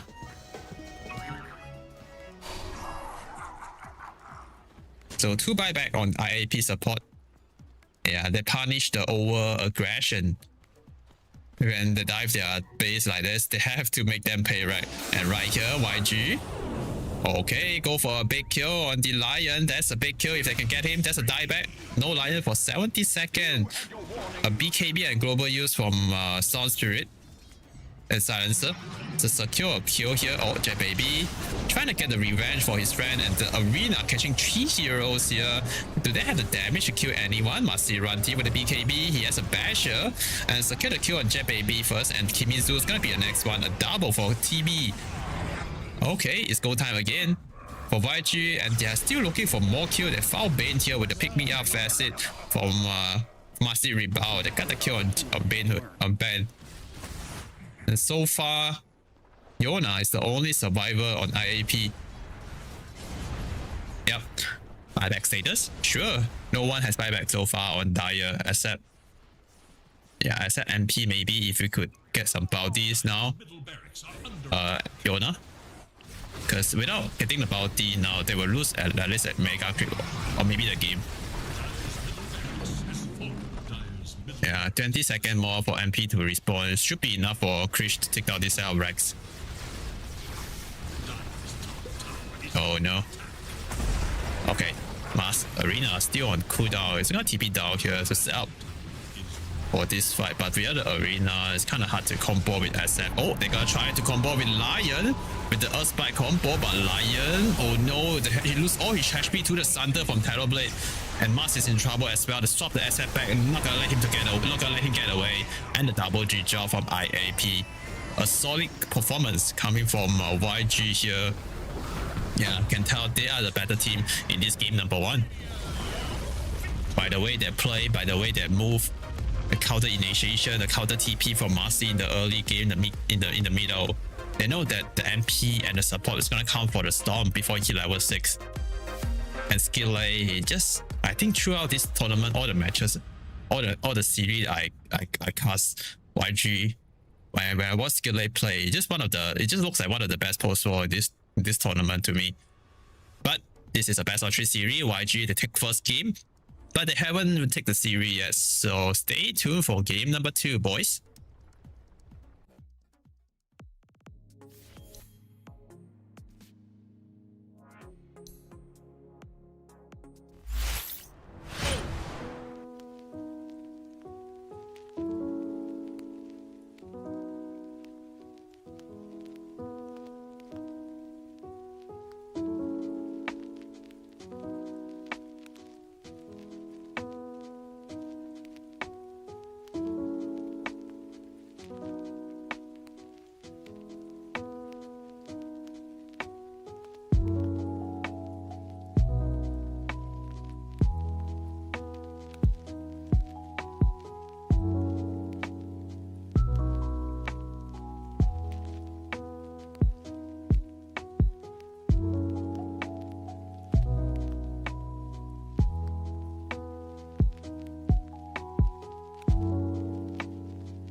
Yo. Hello, everyone.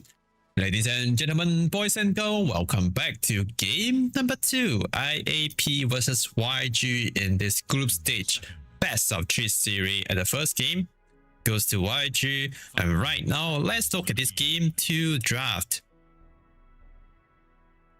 Alright. First pick Konka coming from YG here. Wow. And IAP is gonna open the draft with the Pango and follow with the Ringmaster pick. And YG to go back for the Marcy, but this time they paired it with Grimstroke. Oh wow, so they have 2 pretty strong support with decent amount of damage. Yeah, and Konka first pick I think is 10 seconds remaining. it's not that bad. I'm not a fan of it, but for some team, for some player, I think they really like it because Konka is a very strong hero, very tanky, farm fast, and have some big team fight, crowd control, disable, solid catch. It's a pretty good hero to first pick, especially when they have the right player. And IAP, they're gonna go for the Naga. Yeah, there's a team fight hero strong in the lane. He has the potential to reset a team fight. And now they have the SF some more, so they have a very strong lane with the SF Naga. Yeah, it's a pretty crazy hero when they pair it together in the lane. The in-snare, the slow into the triple races. It's pretty hard to play into it. 5 seconds remain. Yeah, it can be a off lane Pango or mid Pango. SF also can be the safe lane or the mid lane, but now they pick the Naga. Looks like a safe lane SF now.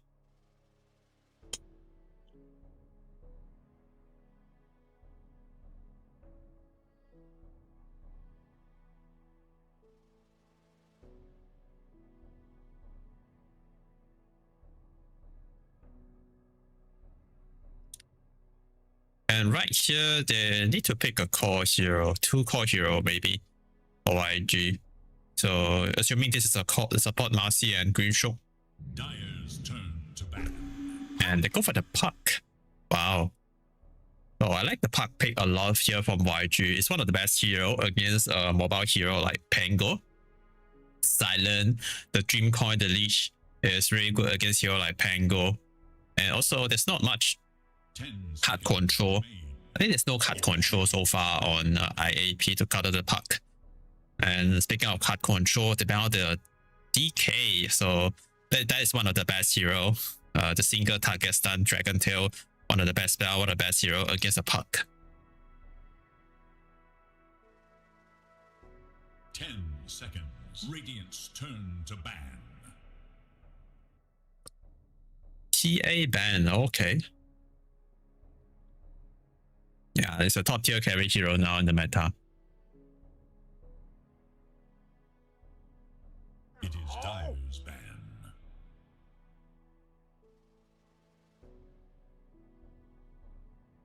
Gyrocopter.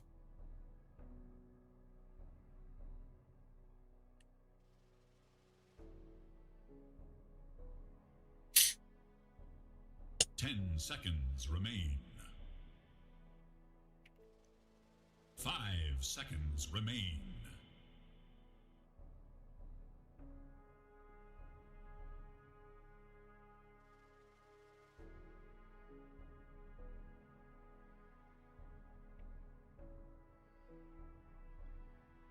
They need to ban one more hero. Should be a like a Puck counter, right? They can ban Amber if they want. Yeah, Amber is pretty okay against Puck in the early landing phase. Even Puck counter him later in the mid and late game. But Amber can itemize against hero like Puck.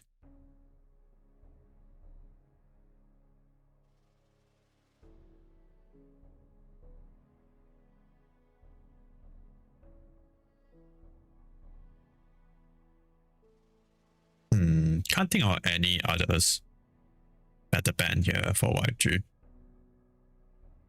Dyer's turn. Oh, Tiny. Tiny is a good one too. Avan toss, good disable against the Puck.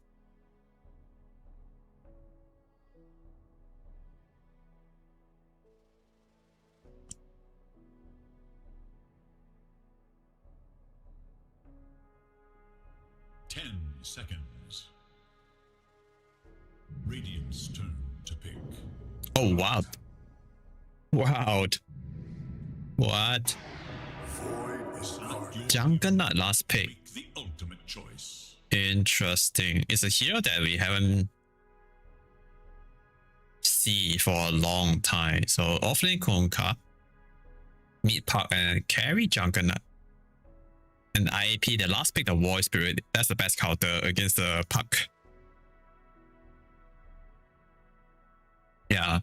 The Arcanum Scepter upgrade the Resonant Pulse, give him 2 charges. Also apply Silent. And Ether Random also is one of the best best spell to counter the Puck. That's a very good pick from IAP with the Void Spirit.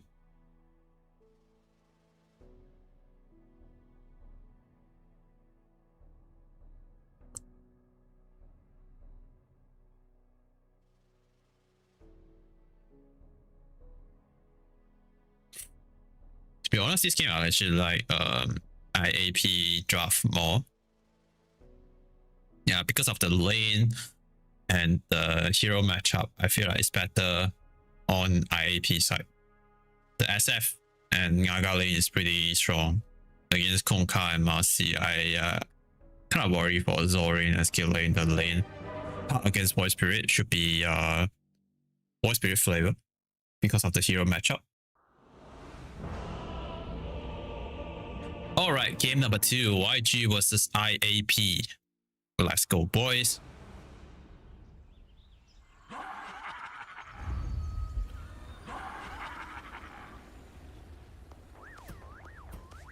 The time for preparation is short. Use it Poor wisely. baby. 5 minutes more from IAP here. 我哪里猜了呀？不要睁着眼睛乱说好吗？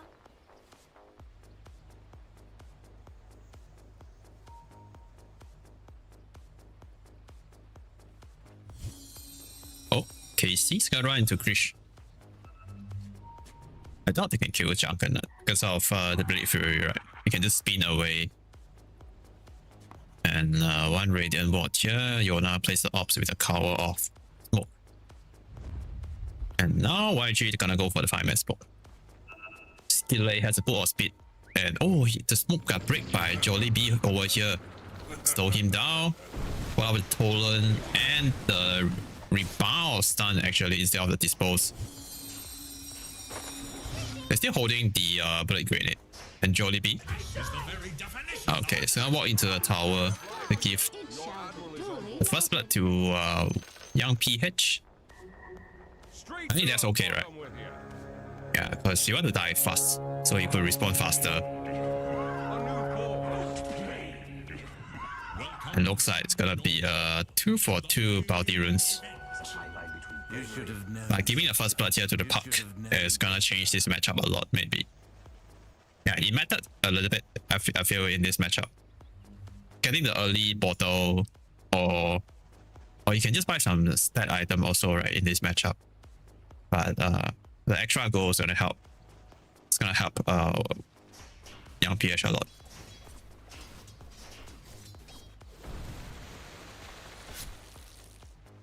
Oh, sorry. Some damage. Double races. Debuff on the Konka now. It's gonna get zoned out by the Naga. You just chase him out. He's still holding a spell, so he has a deluge. Yeah, and they have to wait for Marcy to pull the wave.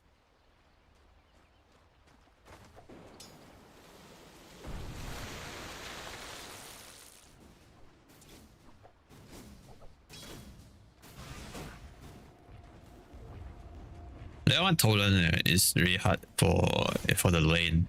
Can't do much in the lane with the one Tolan. And Marcy. Oh. Okay, double wave the creep here. And oh, somehow Ringmaster got killed. Same for KSH. So it's a 1-for-1. I believe the Juggernaut chased him like way too far and lose too much HP. But he got the kill.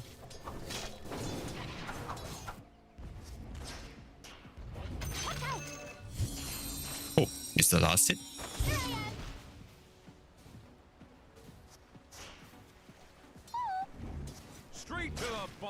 Yeah, with this innate, the hero is really strong. The Puck Krish. He just get a lot of like free HP and mana from dodging some light click. Yeah. Oh, nice. Hit the random. Fall out with some light click damage. Go for the water rune refill and pop. Walk into the tower. Look at that. He just gets some free HP and mana again. It's really strong on the in this meta with this innate.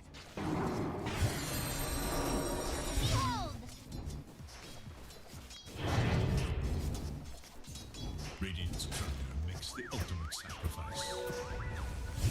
There's a big wave going into Yona tower. Oh. Nice deny under the tower here. He has the spell ready. Damage Yona if you want to. Wow, look at that. Every time he dodge some attack projectile, he get like 20 something. 20 something HP and mana for free. Yeah, look at that. 35 HP and 20 mana.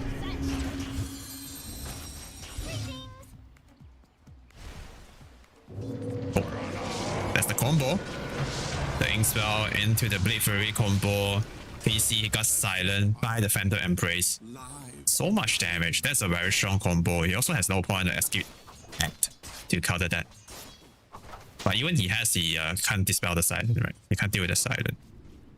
Need to take away the... You kill the Phantom Embrace thing first. I think need like 2 hit. Player 1. We can see that Young PH is currently doing really well in this matchup in the mid lane against the Puck, against the Void Spirit with the Puck. I guess it's because of the first blood factor. Getting the early first blood, getting the early bottle timing, and now he has the Glove of Haze. And look at Yona, he only has a bottle and a magic wand, so it's like 1 item behind and one glove behind of the heroes of the Puck.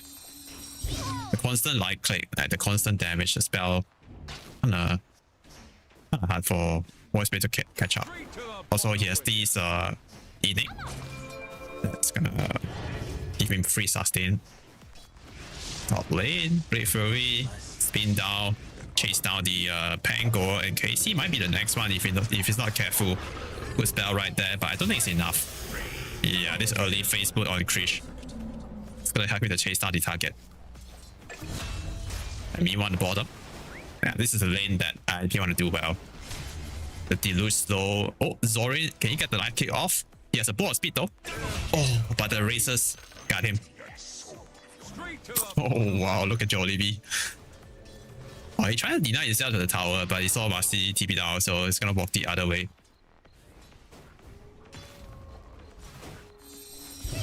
Mid lane. Oh, KC's here. And Young PH, can he survive? Oh, he got the kill before he died. But Yona is the one that killed the Puck first. Yeah, so Yona gained XP, Puck doesn't. I think Puck didn't get any XP, right? Use the blood grenade at the end. This is not the fire recap I want to see. But good rotation coming from KC without the first spell, the kill, the first spell from Bringmaster. I think Void Spirit will die first. Power Road about to spawn. And KC, is in a pretty bad position, but thanks to the souvenir, yeah, he managed to keep a distance away. And right here, Jollibee got caught by the Marcy.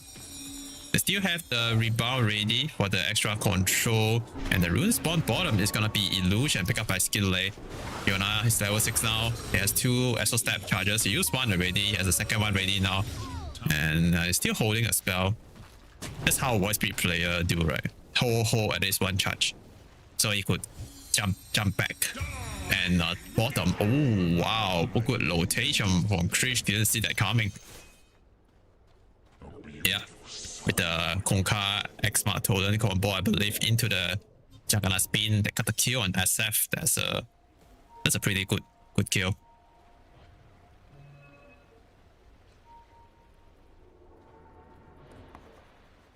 Wisdom Shrine about to spawn. And Jollibee is trying to sneak toward the dire wisdom. So Skillet trying to body block him. Yeah, trying to guard this shrine. As Jollibee walk away, place ops here behind the bottom tier 1 tower. Behind dire tier 1 tower. Should look to their bottom tower.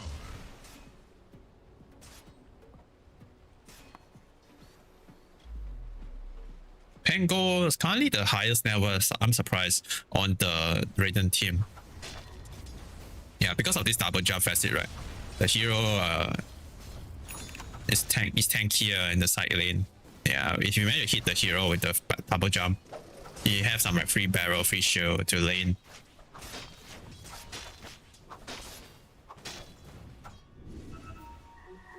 Oh, I think this ward from Skillet did see Yona placing the ops over here. And Skillet want to stack this hard camp before we go for the power rune 8 minute. For good, some good efficient. He has no sentry yet. And the rune is gonna spawn top. Yeah, it's a sure for young PH. Lucky for him. Oh, now they're gonna get deward this observer.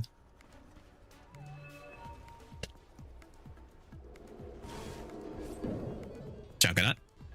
Thinking about to go for the gang again through the gate. But to find anything down there. Oh, it's killing out the Maelstrom. And right here, they're gonna see a fight. Konka drop a gold ship, trying to kill someone, but no damage to kill anyone yet. But here's Counter Park. And they're gonna go on the Void Spirit first. A good Dream Coil on 2 core. And Skillet run T, follow up with the 2-man ink spell stun. Void Spirit should be the first one to go down. Jet Baby still trying to hold his ground. He's gonna cast his ulti. Managed to fear away the green show, but Pango Kimitsu also TP down here to join this party. So by to control the Rolling Thunder a little bit. Kimitsu got a double kill so far. Young PH. Lucky him, he got a shield rune for this fight. But overall, it's still a pretty decent fight here for IAP. They lost 2 hero, 2 core, but they killed 3. Yeah. According to the fight recap, they're getting more gold and more experience in this engagement.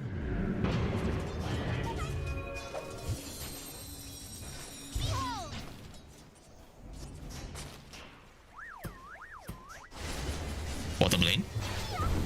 X-Mark combos. Skillet still have the dispose ready to slow him down. And one more punch, one more hit from Zorin. Take down Jet Baby. That's a big kill because I think Asset just TP down. Now he died again.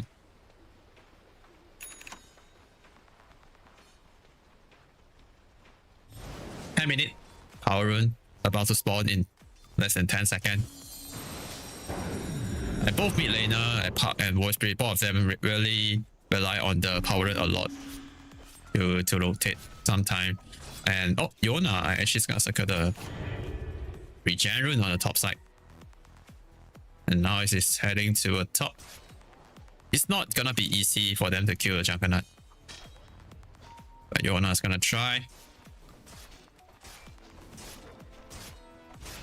Okay, Valkyrie, jump in. Some damage. And he back off. Radiant's bottom tower is under attack.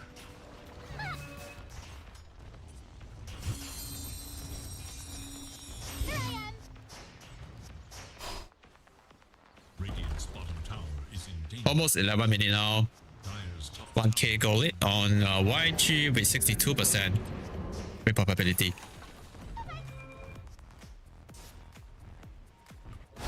And right here, oh, gold ship combo on Naga, but he does have the Song of the Silent to reset the fight, and Zorin is all alone down here.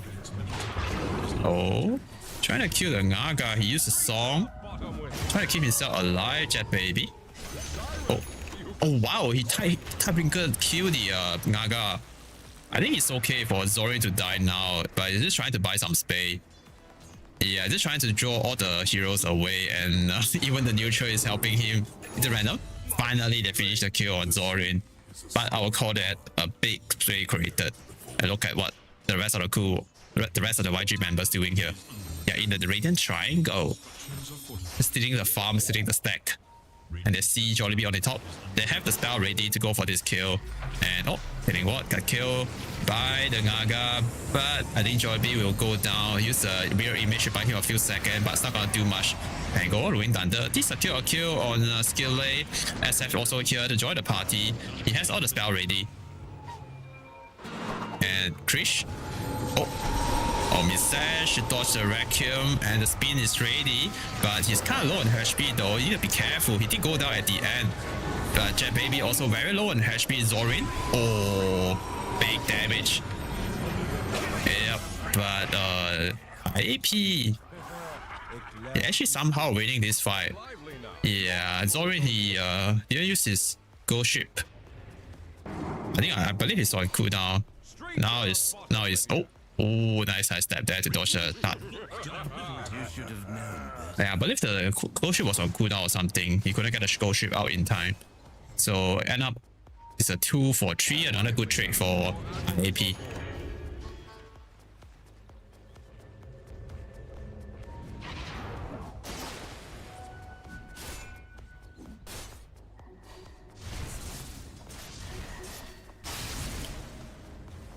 Krish.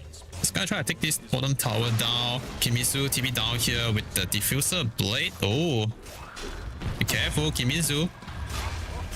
Yeah, it's pretty tanky, but is it tanky enough? But here's kind of Void Spirit with the magical burst damage that got the kill on Krish. He don't have the mana to use a spin thanks to this diffuser blade, but the long range Shock of Fate that got Kimizu with the Shock of Fate right there, and Zorin followed with the Goshi combo to pick off Jollibee. Now Yona might be in trouble. They have the Dream Coin ready, and he used the Esso step to jump to the other side. And here's come the Dream Coin, a blind Dream Coin to catch Yona in the tree line and cancel his TP. That's gonna make it a 2 for 3 in flavor of YG. The fire recap is showing the 2 for 2. It's not include the Void Spirit kill, but yeah, but even so, they're actually getting more XP with just 2 for 2 trade. But now they got the Void Spirit kill, cancel his TP with the Dream Coin. It's gonna be a pretty good one. Pretty good pick off, pretty good exchange for YG.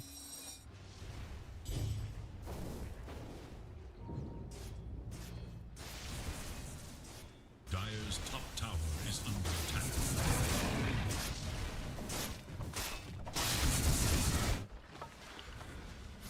Jet Baby. Look to their top tower. Level 10 now. Dire's top tower has fallen. Going for the Hurricane Pipe after the Master of Madness and Dragon Lance. Pretty standard build on SF.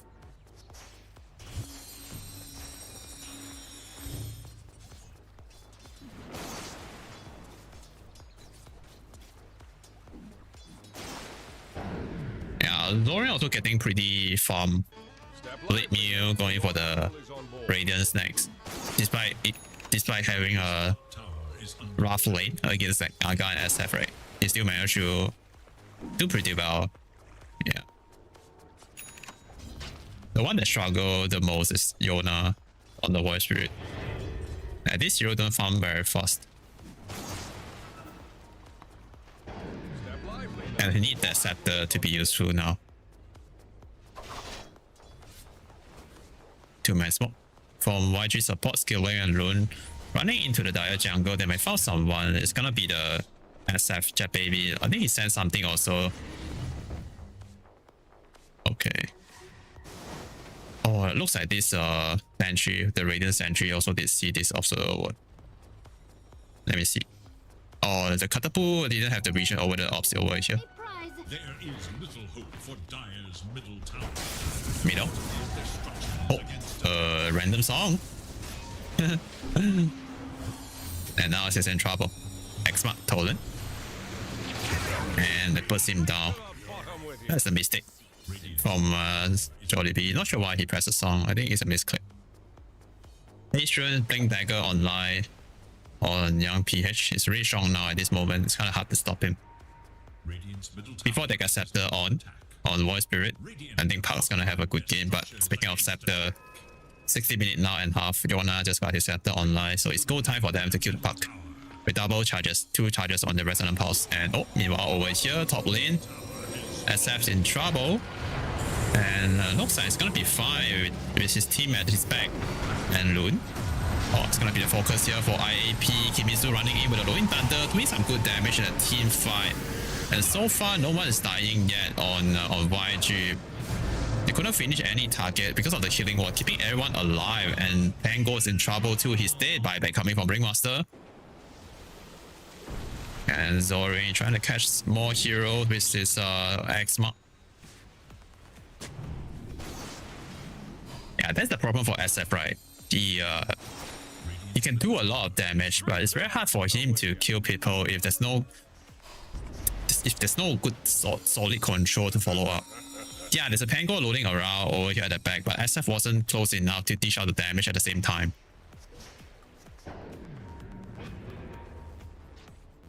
And all of a sudden, there's a 6k goal lead already on YG. And right here, IAP, they want to go for some quick kill. AC, Yona, go for the smoke play, running to a bottom. Use the scan, they know someone is farming at this camp. It's the Juggernaut, but it's not an easy target though. Yeah, he used the spin to dodge some of the spell. It's a random connect, but it's not a good place to chase for that kill. Not gonna chase all the way to the tier 1 tower. I'm not afraid of any reinforcement TP coming from YG.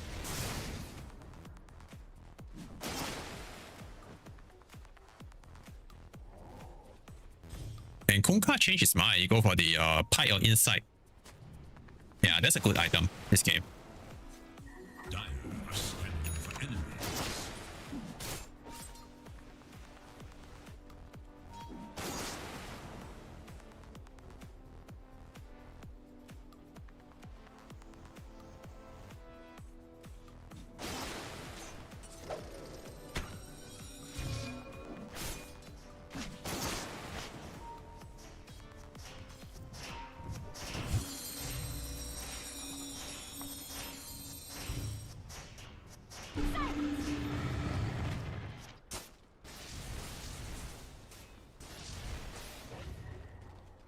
Minute now, 5k goal lead on YG. Is under attack. And right here, Zori is trying to backdoor the top tier 1 tower. He's pretty tanky with a decent amount of mana HP regen, 35, almost 26 mana regen per second with the poor man shield, blade meal, and pipe. It's really tanky. Oh, Arcane Ruin picked up by young PH. They found Jollibee. That's a real Naga. Yeah, chain control, they burst him down with the magical damage and give him a tips. Yeah, they are tipping him like all from the start to now. Yeah, the first blood they start tipping him until now. And oh, they're gonna catch another one. That's the Ringmaster getting picked off under the tier 2 tower. Wow. Middle tower is under attack.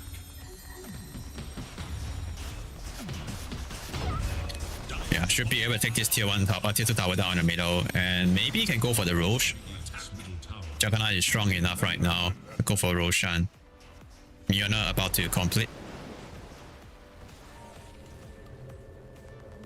Radiant's top tower is under attack.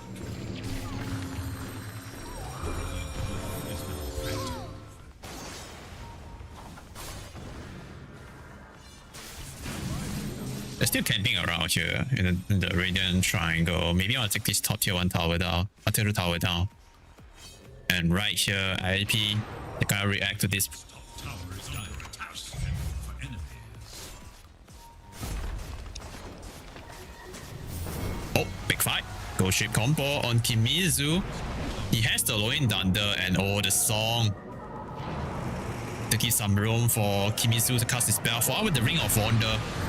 The Wheel of Wonder. Okay, they're doing a lot of damage, but the Blade Mill and the Pike also making Zori the harder target to burst down. Yeah, it looks very awkward right here for IAP. A 2-man Tolan, and for secure the kill here on Yona, the rest of the crew, they know this is not gonna be a good fight. They lost both core already, and now YG, they're chasing for more. They're diving at Tier 3 tower. They see the SF, the X-Mark combo, and Tolan again here on 2 hero. Jet Baby and Jollibee, both of them is gonna go back to the base. And Lun, oh, unlucky for him. The tower shot somehow got him. Yeah, but that's okay. That is okay.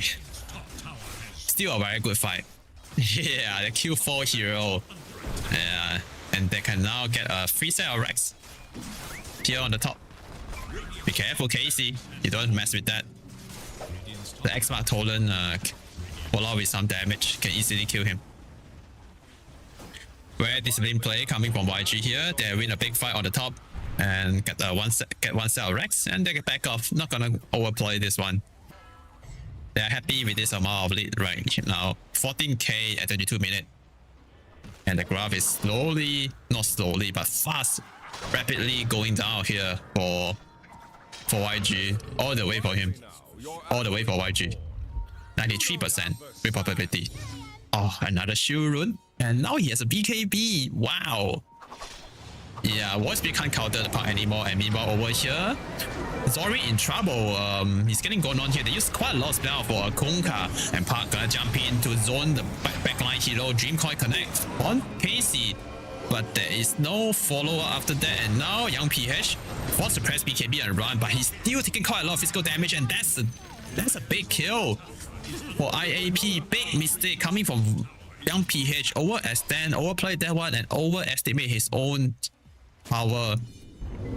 And YG, oh, looks like they don't want to give the Roshan here. That's why they want to hold this area. But there are 2 heroes down. They got outnumbered. It's gonna be a 5v3 situation. It's not gonna be good for them.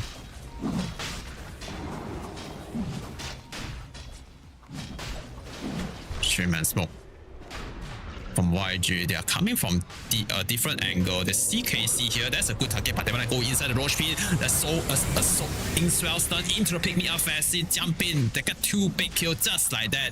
And Loon, oh, is at the other side. But Jet Baby run here with a song, try to steal the Aegis, but it's not in time. I mean, the timing is wrong, but it's a good attempt from the Naga. But end up, yeah, dying and she actually getting killed by the Roche, not the hero. Oh, okay, that's okay. That's a good attempt.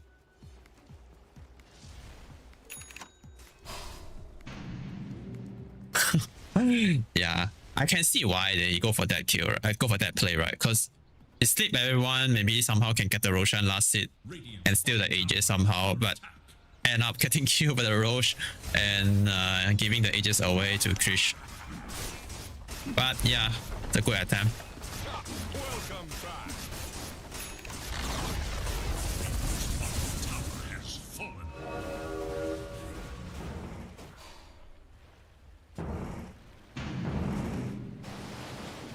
So they got Aegis here on Krish.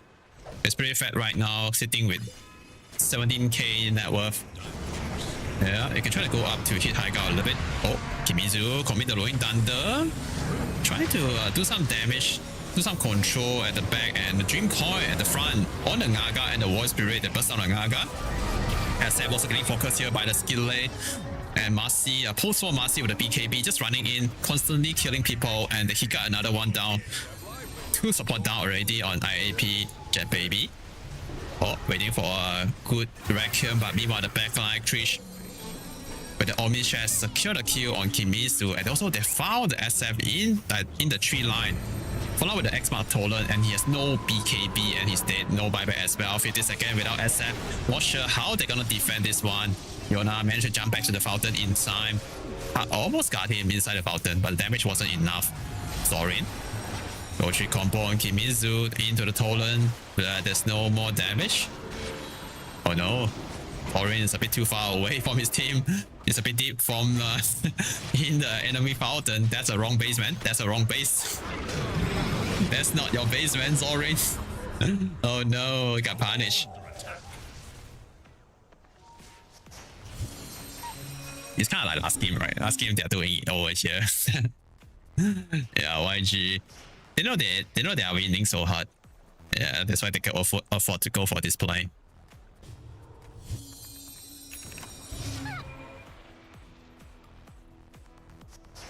So Kimizu bought back for the last fight. Yeah, they still have Aegis on Krish. 2 minutes left. so they can still try to hit some building.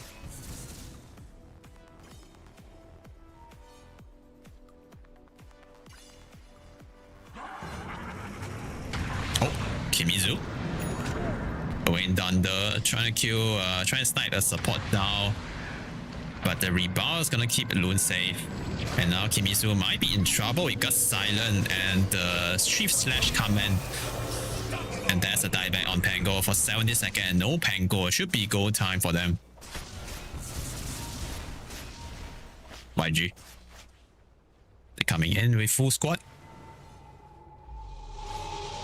Oh, Jet Baby is thinking about to go for the sneaky Reckon play. And oh, they put the dust. They see him now and he's in trouble. But the song of the guy got silent. Trying to reset the fight a little bit, but Marcy has the BKB. He might be able to chase down the SF, but thanks to the Hurricane Pie, he forced himself SF to the high ground. But Krish is chasing him, he's on his ass, and he's gonna get him out of the tier 4 tower, finish him off with the Swift Slash.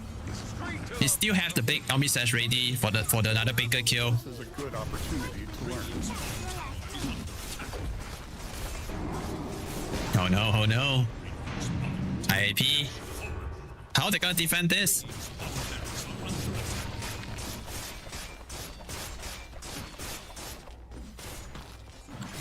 Yeah, I don't see a way now for them to hold this Rex.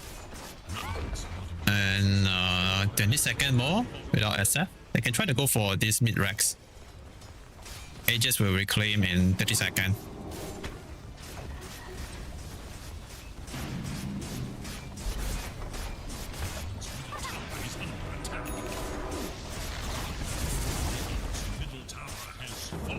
Oh, you wanna jump in?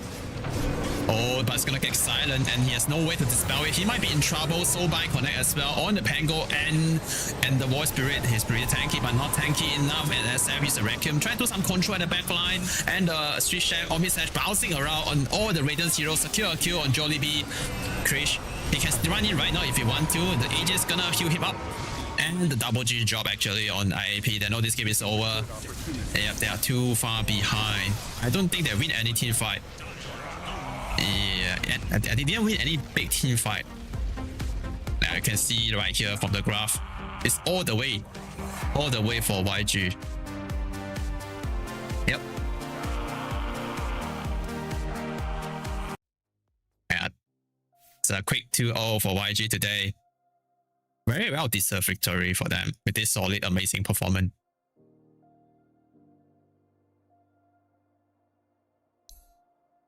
And as we end the first series of today, I'm going to show you the graph. The player net worth graph. And we have one more series later, but it's going to cover by Waxen. Yeah, he's a very cool guy, very good caster. And he will be covered the next series. But yeah, that's all for me for today. And my name is Yuheng TV. Yeah, please follow me on my social media. And I'll see you guys again next series, next casting. And I hope you enjoy the cast on this first series. And I hope you all have a good day or a good night ahead. And yeah, see you guys soon. Yuheng TV signing out. And God bless you. I love you all.